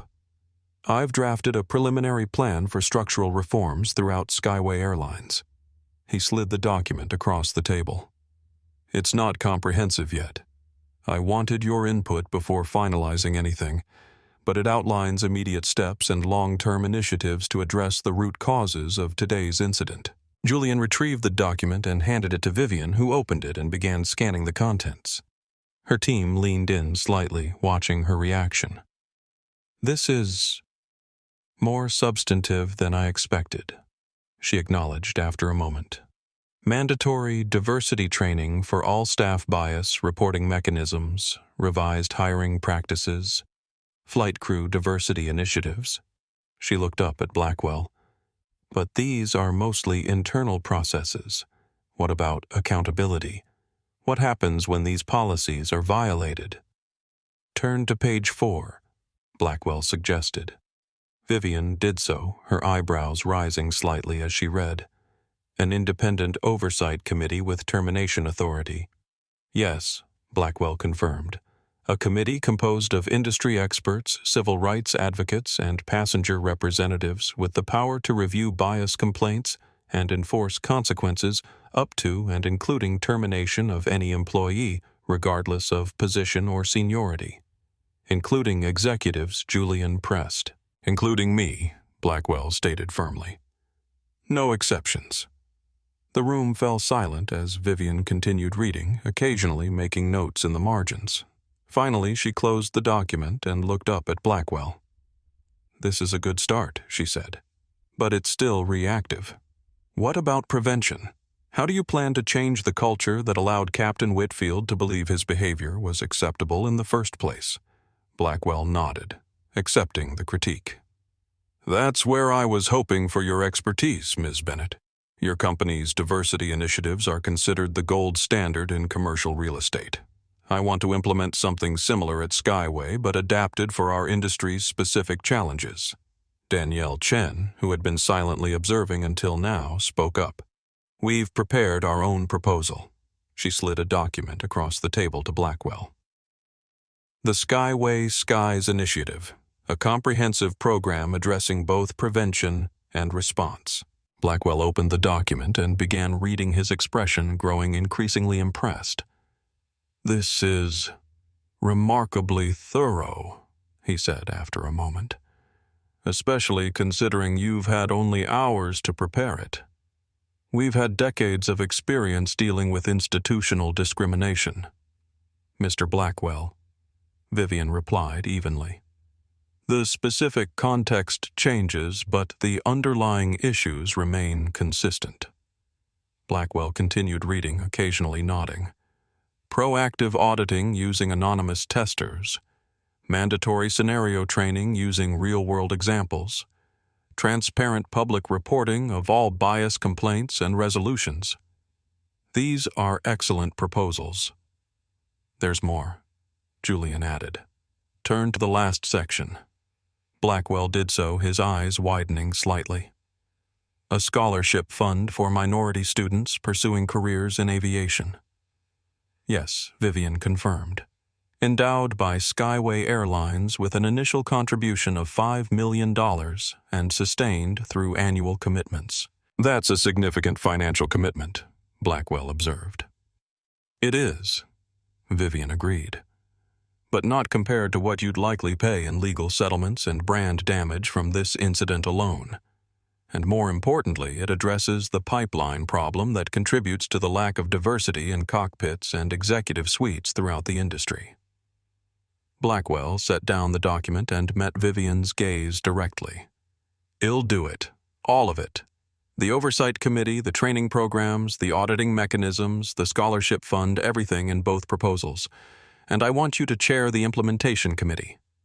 The offer caught even Vivian by surprise. "You want me to oversee the implementation?" "Yes," Blackwell confirmed, "with full authority and a direct reporting line to me and the board. No bureaucratic barriers, no corporate interference." Vivian exchanged glances with Julian, who gave an almost imperceptible nod. "I'll consider it," she said carefully. "But first there's another matter we need to address," Zoe Blackwell said immediately. "Yes," Vivian confirmed. "My granddaughter was physically and emotionally traumatized today. She has a concussion and facial contusions. Her audition at the National Academy of Dance, which she's been preparing for months, is tomorrow morning, and she's determined to go through with it despite her injuries." "Is there anything I can do to help?" Blackwell asked sincerely. "No financial compensation?" Vivian stated firmly. "Zoe doesn't need your money. What she needs, what every child needs, is the assurance that they belong in any space they have rightfully earned regardless of how they look or where they come from." "I understand," Blackwell said quietly. "Do you?" Vivian challenged. "Because Captain Whitfield clearly didn't. The flight attendant who grabbed her arm didn't. The corporate culture that dismissed previous complaints didn't." "No, I don't fully understand," Blackwell admitted. "I can't know what it's like to be treated the way your granddaughter was treated today. But I can listen. I can learn, and I can use my position to ensure it doesn't happen again, not on my airline, and hopefully not anywhere else if we can set a new standard for the industry." For the first time since the meeting began, Vivian's expression softened slightly. "That's a start, Mr. Blackwell. Please call me Alex." "Very well, Alex," Vivian conceded. "Now let's discuss implementation timelines. These changes cannot be gradual or phased in. They need to be immediate and comprehensive." For the next 2 hours, they worked through the details of what would become known as the Skyway Skies Initiative. Blackwell took notes, asked thoughtful questions, and occasionally offered modifications based on operational realities, but never once pushed back against the core principles or requirements. By 11:30 p.m., they had drafted a framework that satisfied both parties. "There's one more thing," Blackwell said as they prepared to conclude the meeting. "I'd like to speak with Zoe if she's willing. Not tonight, of course, but perhaps tomorrow after her audition. I want to apologize to her personally." Vivian considered this request carefully. "I'll ask her. It will be entirely her decision." "Of course," Blackwell agreed immediately. "I wouldn't want it any other way." As the meeting drew to a close, Blackwell stood and extended his hand to Vivian. "Thank you for meeting with me tonight, Ms. Bennett. I came here expecting a difficult but necessary conversation about damage control. Instead, I've been given an opportunity to fundamentally transform my company for the better. I won't squander it." Vivian shook his hand firmly. "See that you don't. Because I assure you, Mr. Blackwell, I will be watching very closely." "I'm counting on it," he replied with unexpected sincerity. After Blackwell had departed, Julian turned to Vivian. "What do you think? Is he genuine?" "I believe he is," Vivian replied thoughtfully. "But his sincerity isn't what matters. His actions are what will count, and now we've ensured those actions will be subject to independent oversight and public scrutiny." A good night's work, Julian observed. It's just the beginning, Vivian reminded him. Now comes the hard part, actually changing an entrenched corporate culture. She glanced toward Zoe's room. But for tonight, I'm more concerned about tomorrow's audition. Let's make sure everything is arranged for her.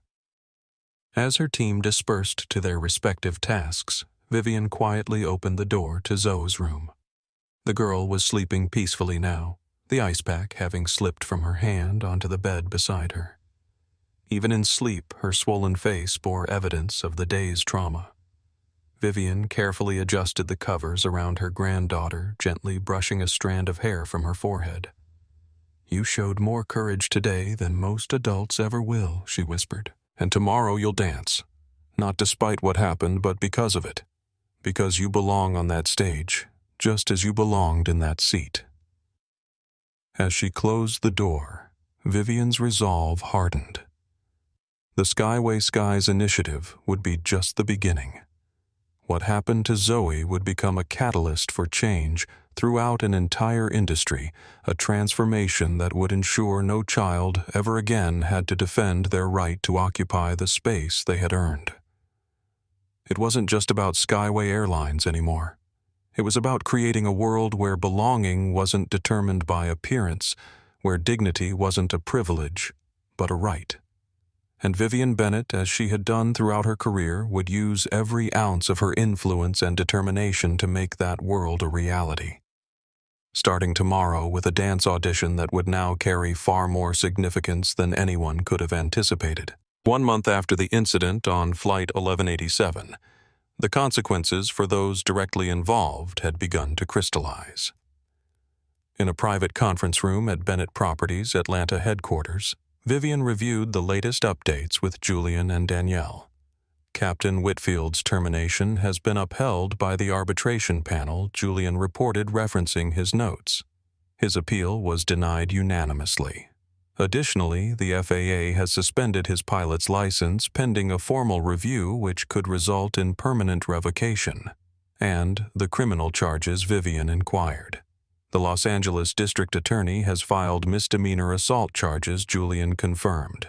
Trial is scheduled for next month. Given the video evidence and multiple witness statements, a conviction is likely. Danielle added Hez also facing civil lawsuits from several passengers who witnessed the incident claiming emotional distress.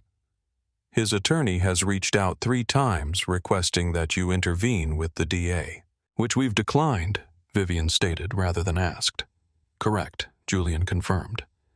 Our position remains that legal consequences should follow their natural course without either vindictiveness or special intervention. The philosophy was consistent with Vivian's approach throughout her career. Justice required accountability, not vengeance. Captain Whitfield would face appropriate consequences for his actions, but she would not use her influence to either exacerbate or mitigate those consequences. What about Flight Attendant Palmer? She asked. His situation has evolved differently, Julian explained. After his disciplinary hearing, he was given the option of termination or a probationary path involving extensive community service bias training and regular work with anti-discrimination programs. And he chose the probationary path, Julian confirmed. Rather remarkably, he's become something of an advocate within the company. He's been speaking candidly about the pressure to follow orders even when those orders are clearly wrong, and the need for better protections for crew members who refuse to participate in discriminatory actions. Vivian nodded thoughtfully. Palmer's journey reflected a more complex reality than the simple villains and victims narrative that sometimes dominated media coverage. His failure had been real and harmful, but his response to that failure suggested the potential for genuine growth and change. And Flight Attendant Rodriguez Vivian continued. Promoted to Senior Cabin Training Specialist, Danielle reported with a small smile. She's now developing the new bias response protocols for all Skyway flight crews. By all accounts, she's bringing remarkable insight and commitment to the role. Good Vivian approved. Recognition for those who did the right thing is just as important as consequences for those who didn't. There's one more development regarding personnel, Julian added. First Officer Donnelly has been promoted to captain, filling Whitfield's vacant position. His decisive action in relieving Whitfield of command has been incorporated into training materials as an example of ethical leadership in crisis situations. The update gave Vivian particular satisfaction. Throughout her career, she had observed how organizations often failed to reward moral courage even when it prevented greater harm. Donnelly's promotion sent a powerful message about the values Skyway was now prioritizing. Now regarding Zoe, Julian continued, his tone softening slightly. The National Academy of Dance has confirmed her full scholarship for the academic year. They've been remarkably supportive, arranging housing near campus and coordinating with local schools for her academic education. Vivian felt a surge of pride and gratitude. In the midst of trauma, her granddaughter had found not just resilience but opportunity, a chance to pursue her passion with the full support of an institution that recognized her extraordinary talent and character. "Has she made a decision about the fall term?" Danielle asked gently. It was the question Vivian had been contemplating for weeks. Zoe's parents were scheduled to return from Sudan in October, which would allow them to be more directly involved in her education and care. But the Academy's fall term began in September, creating a difficult choice for the family. "She wants to go," Vivian confirmed. "And James and Amara support her decision. We're discussing logistics now, but it seems likely he'll relocate to Los Angeles temporarily to be with her until her parents return." The arrangement would require significant adjustments to Vivian's professional responsibilities, but she had already begun making those preparations, delegating key operations at Bennett Properties and restructuring her role with the newly formed Aviation Equity Commission. "And how is she doing overall?" Julian inquired, his concern genuine after weeks of working closely with both Bennetts.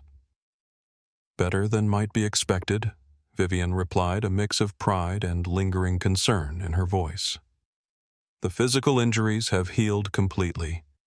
The emotional impact is more complex, of course. She still has moments of anxiety in crowded public spaces, and she's been having occasional nightmares." "Is she seeing someone professional?" Danielle asked. "Yes, a child psychologist specializing in trauma. Dr. Rivera has been wonderful. She's helping Zoe process the experience without letting it define her." The conversation paused as Vivian's assistant entered with a tablet displaying breaking news. Skyway Airlines announces industry-leading diversity initiatives.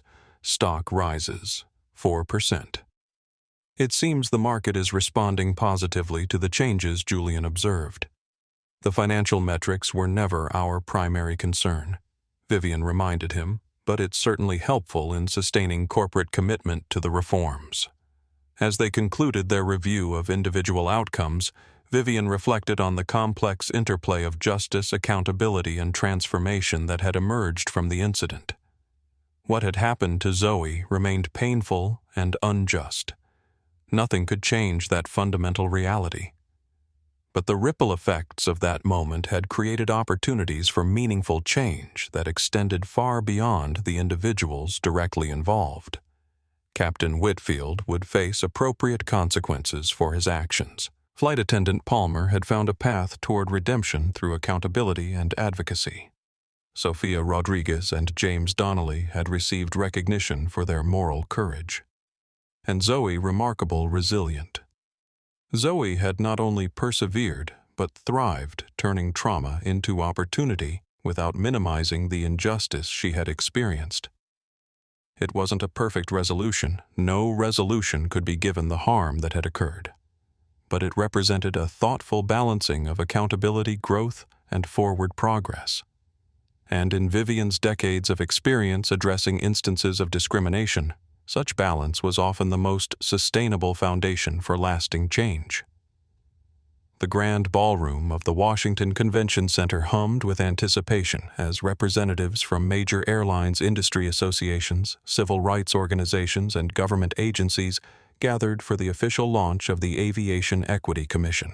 At the center of the stage stood a podium flanked by the CEOs of 7 major airlines, with Alexander Blackwell and Vivian Bennett positioned prominently at its center. Today marks a new chapter in aviation history. Blackwell began his voice carrying across the packed room and to the live stream audience beyond. Not a chapter about technological innovation or market competition, but about fundamental human dignity. He paused, allowing the weight of the moment to settle over the assembly. 1 month ago, a 13-year-old girl was physically assaulted on one of our aircraft because of the color of her skin. That inexcusable incident exposed failures that extend far beyond any single airline or employee. It revealed institutional blind spots that have allowed discrimination to persist despite our stated commitments to equality and respect. The screens behind him displayed the new Commission's logo, a stylized aircraft wing forming an equal sign accompanied by the slogan, "Dignity in Flight, Everyone Belongs." The Aviation Equity Commission represents an unprecedented commitment from competing airlines to address these issues collectively rather than individually. Blackwell continued. We recognize that discrimination in air travel isn't a competitive advantage for anyone. It's a failure we must all work together to eliminate. He turned, slightly gesturing to Vivian. To ensure this initiative has genuine impact rather than mere good intentions, we've unanimously selected Vivian Bennett to serve as the Commission's founding chairperson. Ms. Bennett brings decades of experience in corporate accountability and anti-discrimination work, along with the moral authority that comes from personal experience with the very issues we seek to address. As Vivian stepped to the podium, a wave of applause rippled through the ballroom. Her poised demeanor and measured expression conveyed both gravitas and determination. "Thank you, Mr. Blackwell," she began. "I accept this position with a clear understanding of both the opportunity and the challenge it represents. The Aviation Equity Commission is not designed to be a public relations exercise or a symbolic gesture. It is a working body with real authority, substantial resources, and specific mandates." She outlined the Commission's core functions, developing industry-wide anti-discrimination standards, conducting regular audits of airline practices, investigating bias complaints through an independent review process, and mandating specific reforms when necessary. Participating airlines have committed to full transparency and compliance with the Commission's findings and directives, Vivian emphasized. This includes opening their training programs, complaint records, and internal policies to Commission review and implementing required changes within specified timeframes. The scope of airline commitment was indeed unprecedented, a fact not lost on the industry analysts and regulatory officials in attendance. Such extensive external oversight represented a dramatic departure from the aviation industry's traditional approach to self-regulation. To ensure the Commission maintains independence and credibility, its governance structure includes equal representation from airlines, passenger advocacy groups, and civil rights organizations. Vivian continued. And to ensure it has the necessary resources for effective operation, participating airlines have committed $50 million in initial funding with additional annual contributions based on passenger volume. The financial commitment drew murmurs from the audience, another indication that this initiative represented more than symbolic gestures or temporary damage control. Perhaps most importantly, Vivian added her voice, taking on additional gravity. The Commission will regularly publish comprehensive data on bias complaints, investigations, and resolutions. This transparency will allow the public to track our progress, or lack thereof, and hold both the Commission and participating airlines accountable for genuine improvement. As she concluded her formal remarks, Vivian departed briefly from her prepared text. "I stand before you today, not just as a corporate executive or a policy advocate, but as a grandmother. What happened to my granddaughter on Flight 1187 was painful and unjust, but from that painful moment has emerged an opportunity for meaningful change. Change that will benefit countless passengers who might otherwise face similar treatment without the protection of viral videos or public outrage." Her voice softened slightly, becoming more personal. "Zoe is healing. She's pursuing her dreams as a dancer with remarkable resilience and courage. and one of the things that gives her comfort is knowing that her experience is catalyzing changes that will help others, that what happened to her will not have been in vain. The room fell silent. Media representatives and industry executives alike momentarily reminded of the human reality behind the policies and press releases. A 13-year-old girl with a bruised face, traumatized but determined to transform her experience into something constructive. Following the formal launch, Vivian participated in a series of interviews and panel discussions elaborating on specific aspects of the Commission's structure and objectives. Throughout, she maintained a careful balance, acknowledging the significance of the initiative without overestimating its immediate impact, recognizing the airline's commitment while emphasizing the need for ongoing accountability. In a particularly pointed exchange with a skeptical industry analyst, she addressed the question of sustainability directly. Will this commission still exist 5 years from now when the public outrage has faded and new priorities have emerged? That depends entirely on results. If we demonstrate meaningful reduction in discriminatory incidents and improved responses, when they do occur, the value proposition becomes self-evident. If we fail to produce measurable improvement, then we deserve to be disbanded and replaced with something more effective.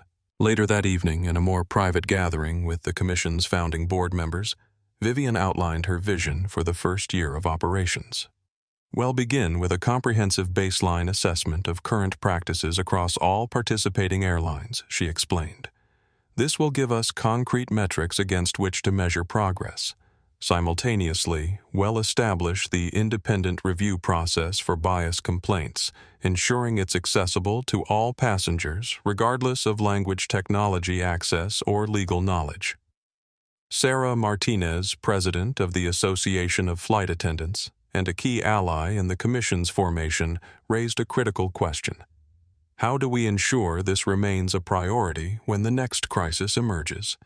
Airlines face new challenges every quarter: financial pressures, operational issues, competitive threats. What keeps equity from becoming just another box to check? It was the question at the heart of sustainable change: how to maintain momentum when public attention inevitably shifted elsewhere. Vivian's response reflected decades of experience in corporate transformation. By embedding these values in operational processes and accountability structures, not just mission statements, she replied. By tying leadership compensation to equity metrics alongside financial performance. By creating internal champions at every level of each organization. And perhaps most importantly, by demonstrating that treating all passengers with dignity isn't just morally right, it's good business.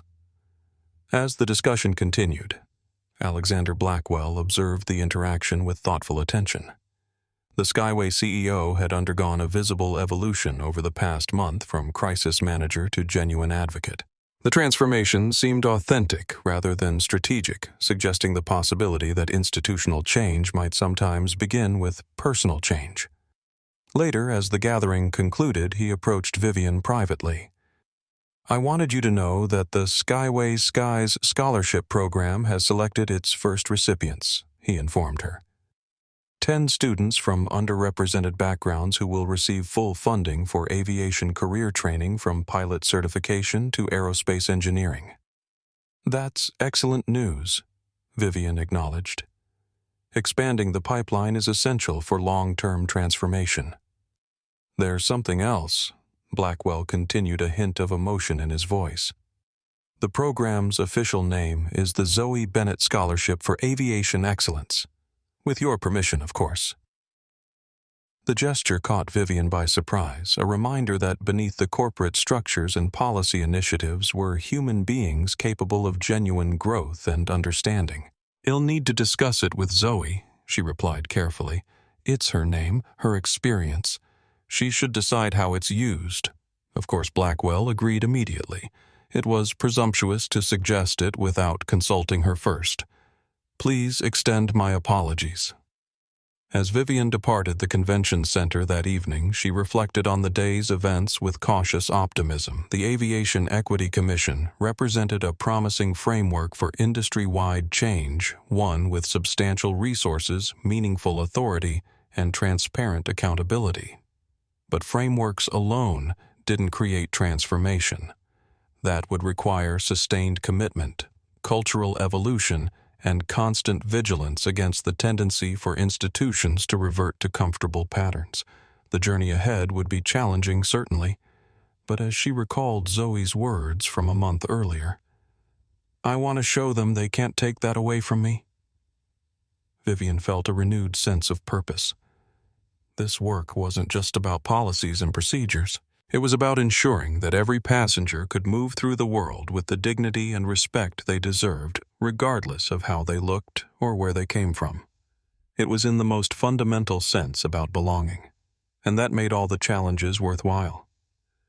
The sunlight streamed through the floor-to-ceiling windows of the National Academy of Dance's main studio as Zoe Bennett moved through the final sequence of her solo piece. Her reflection multiplied across mirrored walls as she executed a series of precise turns, each movement flowing seamlessly into the next. The music built toward its crescendo, and Zoe responded with increasingly complex combinations, her face a study in focused intensity. As the final notes resonated through the space, she held her ending pose for 3 deliberate beats before relaxing. From the side of the studio, a small group of observers broke into spontaneous applause. "Beautiful work," Zoe called Madame Rousseau, the Academy's artistic director. "The evolution of this piece is remarkable." Zoe smiled, slightly breathless from the exertion. "Thank you. I've been working on the emotional through-line like you suggested." It shows Madame Rousseau affirmed. The technical elements were always strong, but now there's a depth of feeling that transforms mere movement into storytelling. 2 months had passed since the incident on Flight 11A7, and Zoe's life had undergone significant transformation. Having been accepted into the Academy's prestigious summer intensive program, she now spent her days immersed in dance ballet in the mornings, contemporary in the afternoons, with additional classes in composition, music theory, and dance history. The physical evidence of her ordeal had long since faded, the bruising around her eye completely healed. But the experience had left its mark in other ways, influencing her artistic development in unexpected directions. "Zoe, would you be willing to share a little about the inspiration behind this piece?" asked Mrs. Winters, the composition instructor who had been helping Zoe develop her choreography. The 13-year-old nodded, taking a moment to gather her thoughts. "It's called belonging," she explained. "It's about occupying spaces where others think you don't fit and finding your power there instead of letting their perceptions diminish you." The simple explanation carried unmistakable echoes of her experience on the flight, though Zoe had translated those emotions into movement rather than explicit narrative. There were no literal representations of the confrontation or assault. Instead, the choreography explored broader themes of resistance, resilience, and reclamation through abstract movement patterns. I particularly appreciate the contrast between the opening sequence where the movement is constrained and hesitant, and the final section where you literally expand to fill the entire space, commented Mr. Reeves, the contemporary dance instructor. "It's a powerful visualization of claiming your rightful place." Zoe smiled at the observation. "That's exactly what I was trying to convey." As the session concluded and the instructors departed, Vivian approached from the observation area where she had been watching. For the past 2 months, she had divided her time between Atlanta, where Bennett Properties required her occasional presence, Washington, D.C., where the Aviation Equity Commission was headquartered, and Los Angeles, where Zoe was pursuing her dance training. "That was breathtaking, sweetheart," she said, embracing her granddaughter. "You've made incredible progress in such a short time." "Thanks, Grandma," Zoe replied, toweling off as they walked toward the dressing rooms. "It feels different now when I dance. Before I was always worried about getting the steps perfect. Now I'm more focused on what I want to say through the movement."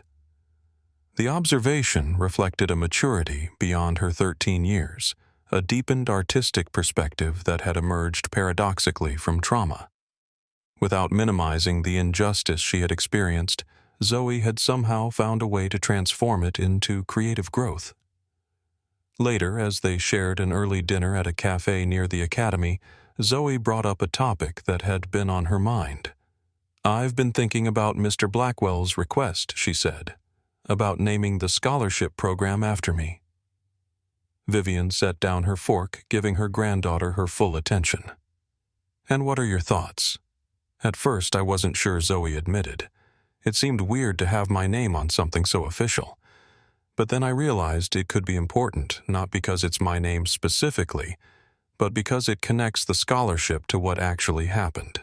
"How do you mean?" Vivian asked, intrigued by her granddaughter's reasoning.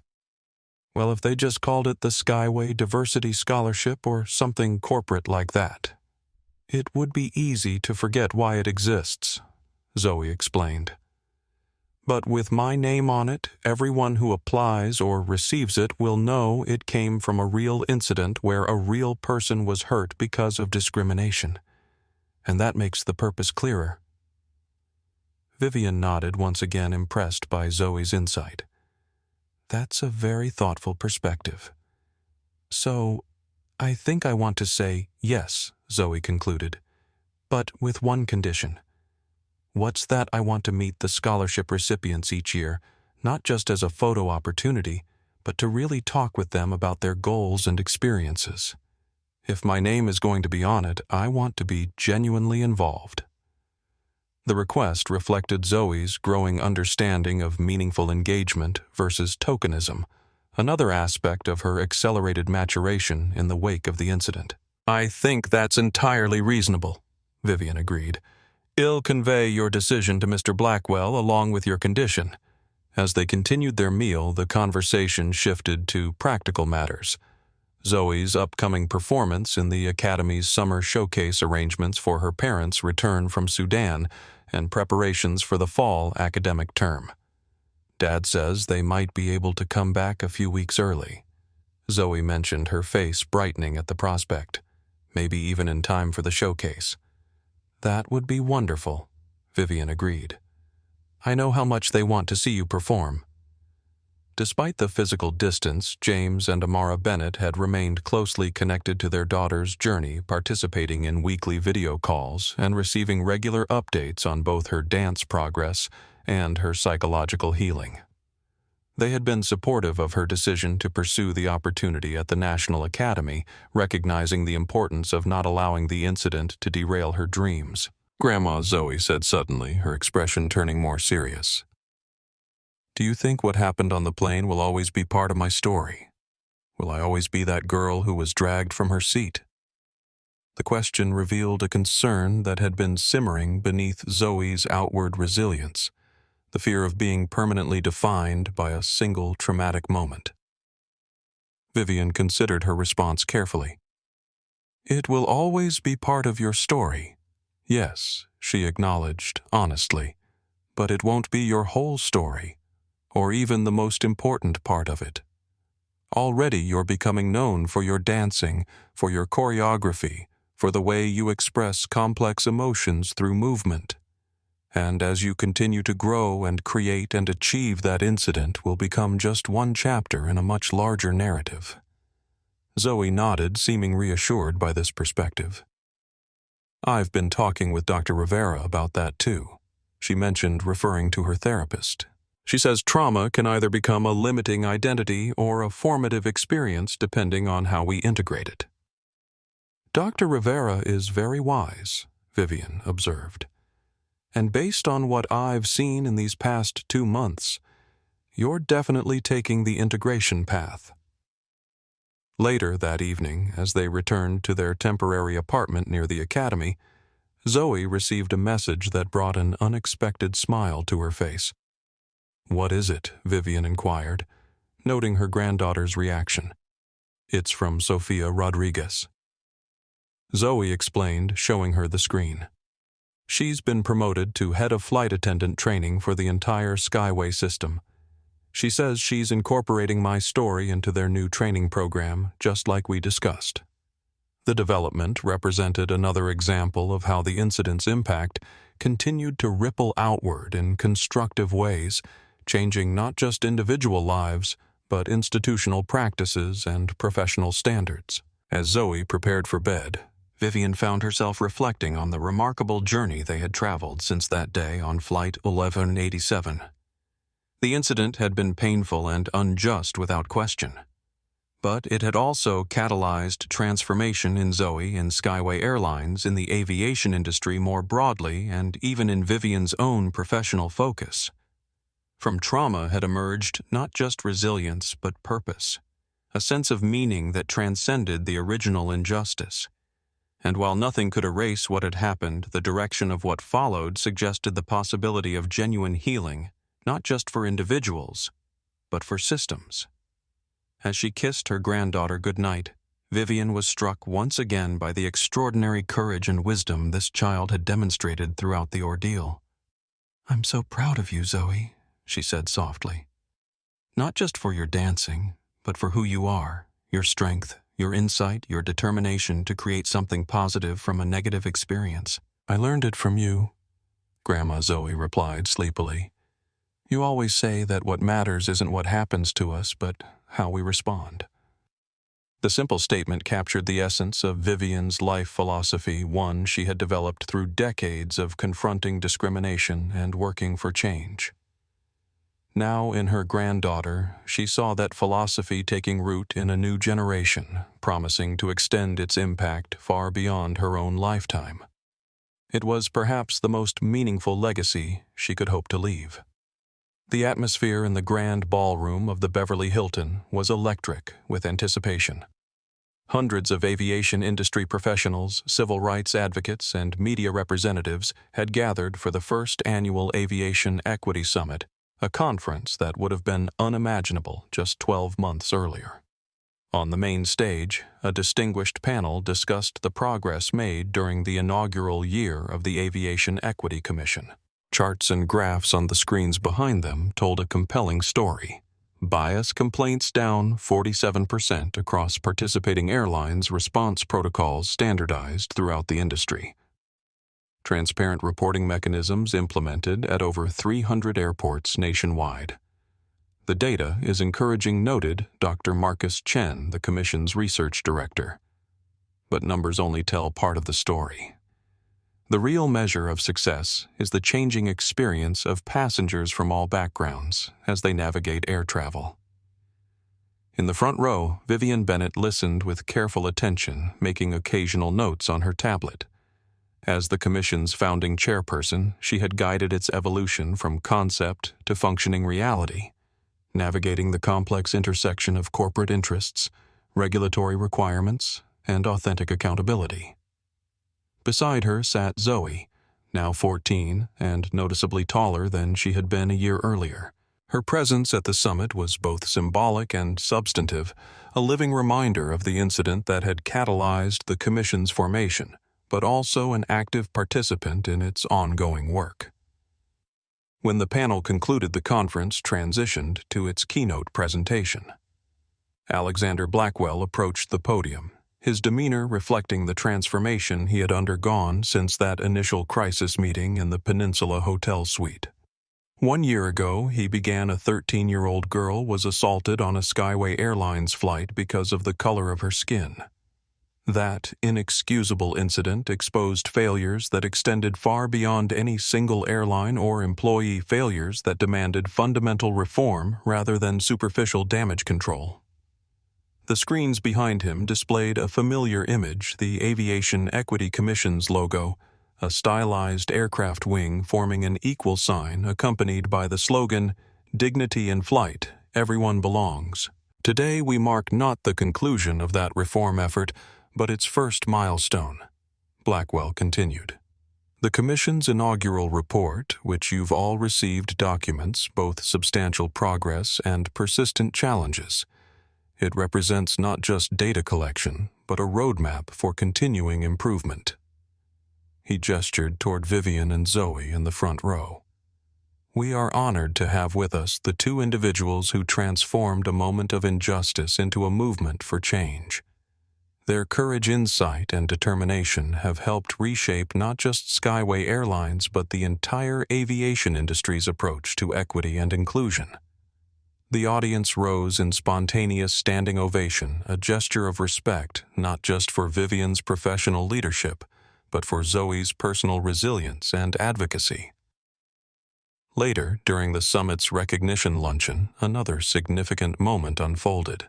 The first recipients of the Zoe Bennett Scholarship for Aviation Excellence were introduced 10 students from underrepresented backgrounds who would receive full funding for pilot training, aerospace engineering degrees, and other aviation career pathways.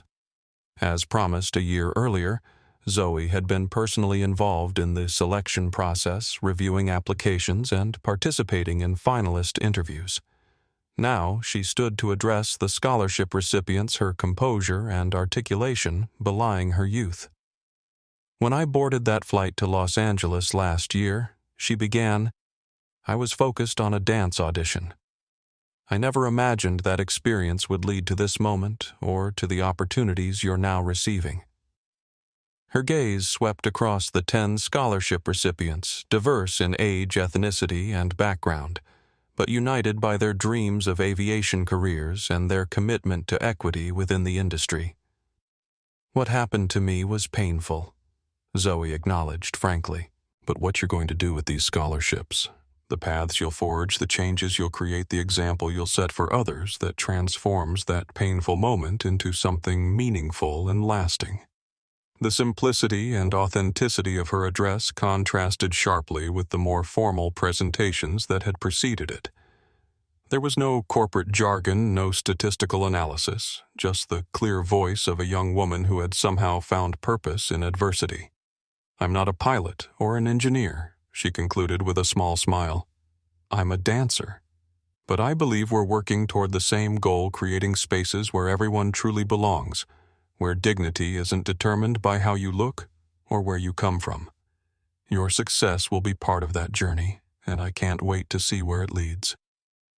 As the luncheon transitioned to networking sessions and breakout discussions, Vivian and Zoe found a quiet moment together in a side room of the hotel. The past year had been transformative for both of them, Vivian stepping back from day-to-day operations at Bennett Properties to lead the commission, Zoe balancing her intensive dance training with her growing role as an advocate. "Proud doesn't begin to cover it," Vivian told her granddaughter, squeezing her hand affectionately. "Your speech was perfect, genuine, focused, encouraging." "I was nervous," Zoe admitted. "They're all so accomplished and some of them are adults. I wasn't sure what I could possibly say that would be meaningful to them." "Your authenticity is what makes your words powerful," Vivian assured her. "You speak from direct experience, not abstract theory. That resonates with people in a way that policy papers and formal presentations never can." The observation reflected a truth that had become increasingly evident throughout the year.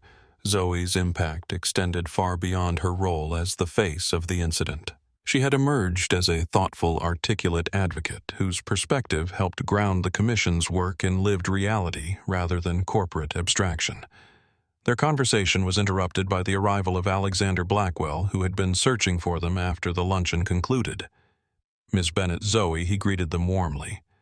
"I wanted to share some news before it's announced more broadly. The Federation of International Airlines has voted to adopt the Aviation Equity Standards as a global requirement for member carriers. The development represented a significant expansion of the Commission's impact, extending its reach beyond the United States to airlines around the world." "That's remarkable progress," Vivian acknowledged.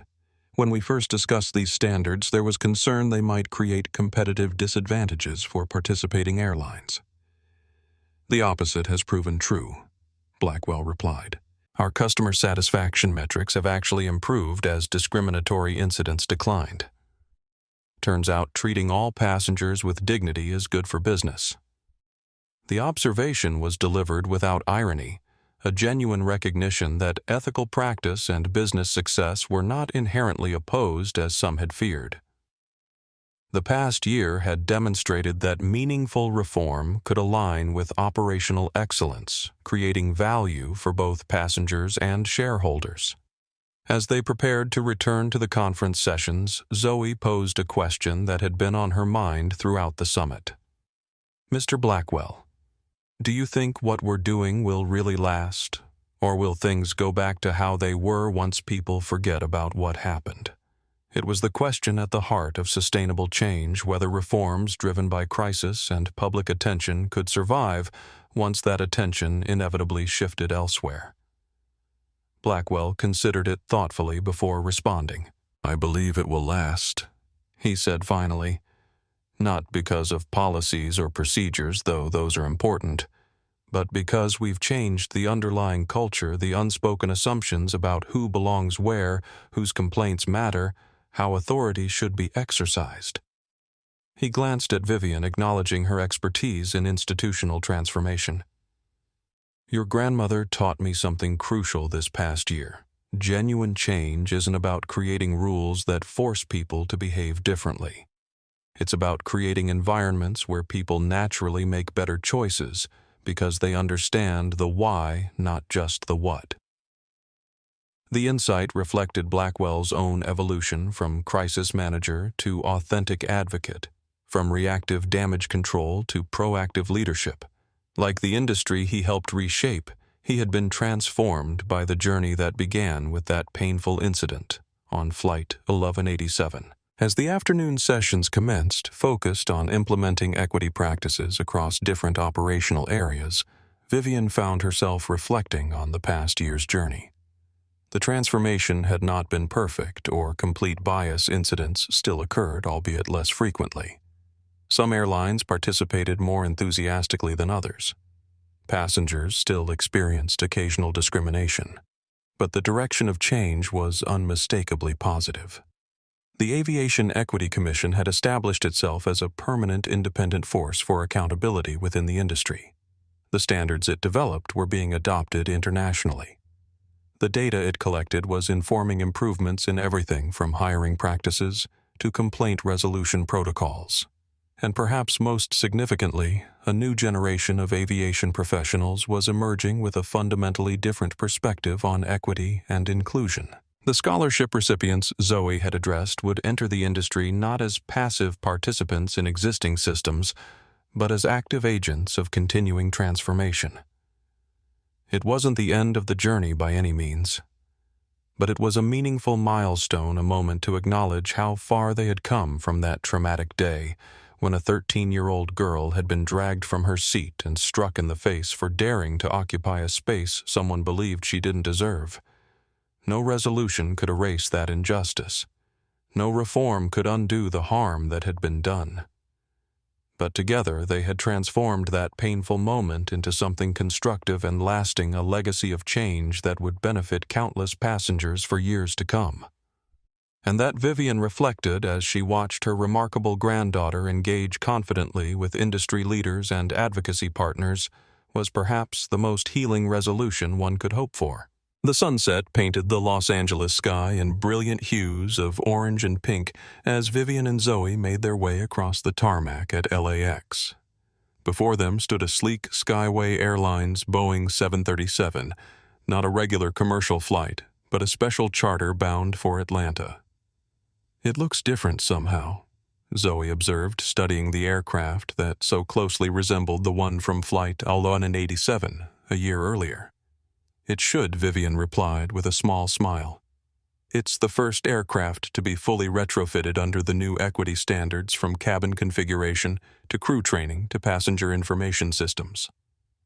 As they ascended the stairs and entered the aircraft, they were greeted by a familiar face, Sofia Rodriguez, now serving as Skyway's Director of In-Flight Experience.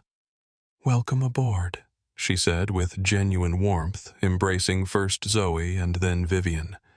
"It means so much that you're here today." The interior revealed subtle but significant changes from traditional airline layouts. The cabin featured a more inclusive design, from accessible seating arrangements to multilingual signage to cultural sensitivity in entertainment offerings. But the most meaningful difference was invisible, the comprehensive training now required for every crew member with specific protocols for ensuring dignified treatment of all passengers. As they settled into their seats in the first row, Zoe looked around with thoughtful attention. "It feels different," she observed. "More welcoming somehow." From the cockpit emerged Captain James Donnelly, whose promotion following his intervention on Flight 1187 had marked one of the first tangible consequences of the incident. He approached Zoe with respectful deference. "Ms. Bennett," he greeted her formally, "I wanted to thank you personally for everything you've done this past year. Your courage has transformed our industry in ways we're only beginning to fully appreciate." "Thank you, Captain Donnelly," Zoe replied with poised maturity. "And thank you for speaking up that day when it mattered most." The flight that followed was deliberately ordinary, a standard journey from Los Angeles to Atlanta with normal service and operations. The routine nature of the experience was itself meaningful proof that excellence and equity could become standard practice rather than exceptional response.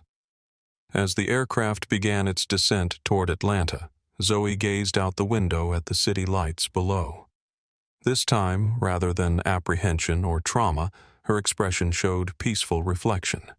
She had reclaimed not just her seat, but her sense of belonging in all the spaces she chose to occupy. And that is what justice truly looks like. If this story moved you, please hit that like button and subscribe to our channel for more powerful real-life stories that remind us how dignity and courage can transform even the most painful moments into lasting change. Share this video with someone who might need to be reminded that they belong exactly as they are in any space they rightfully claim. Together, we can create a world where everyone travels through life with the respect they deserve.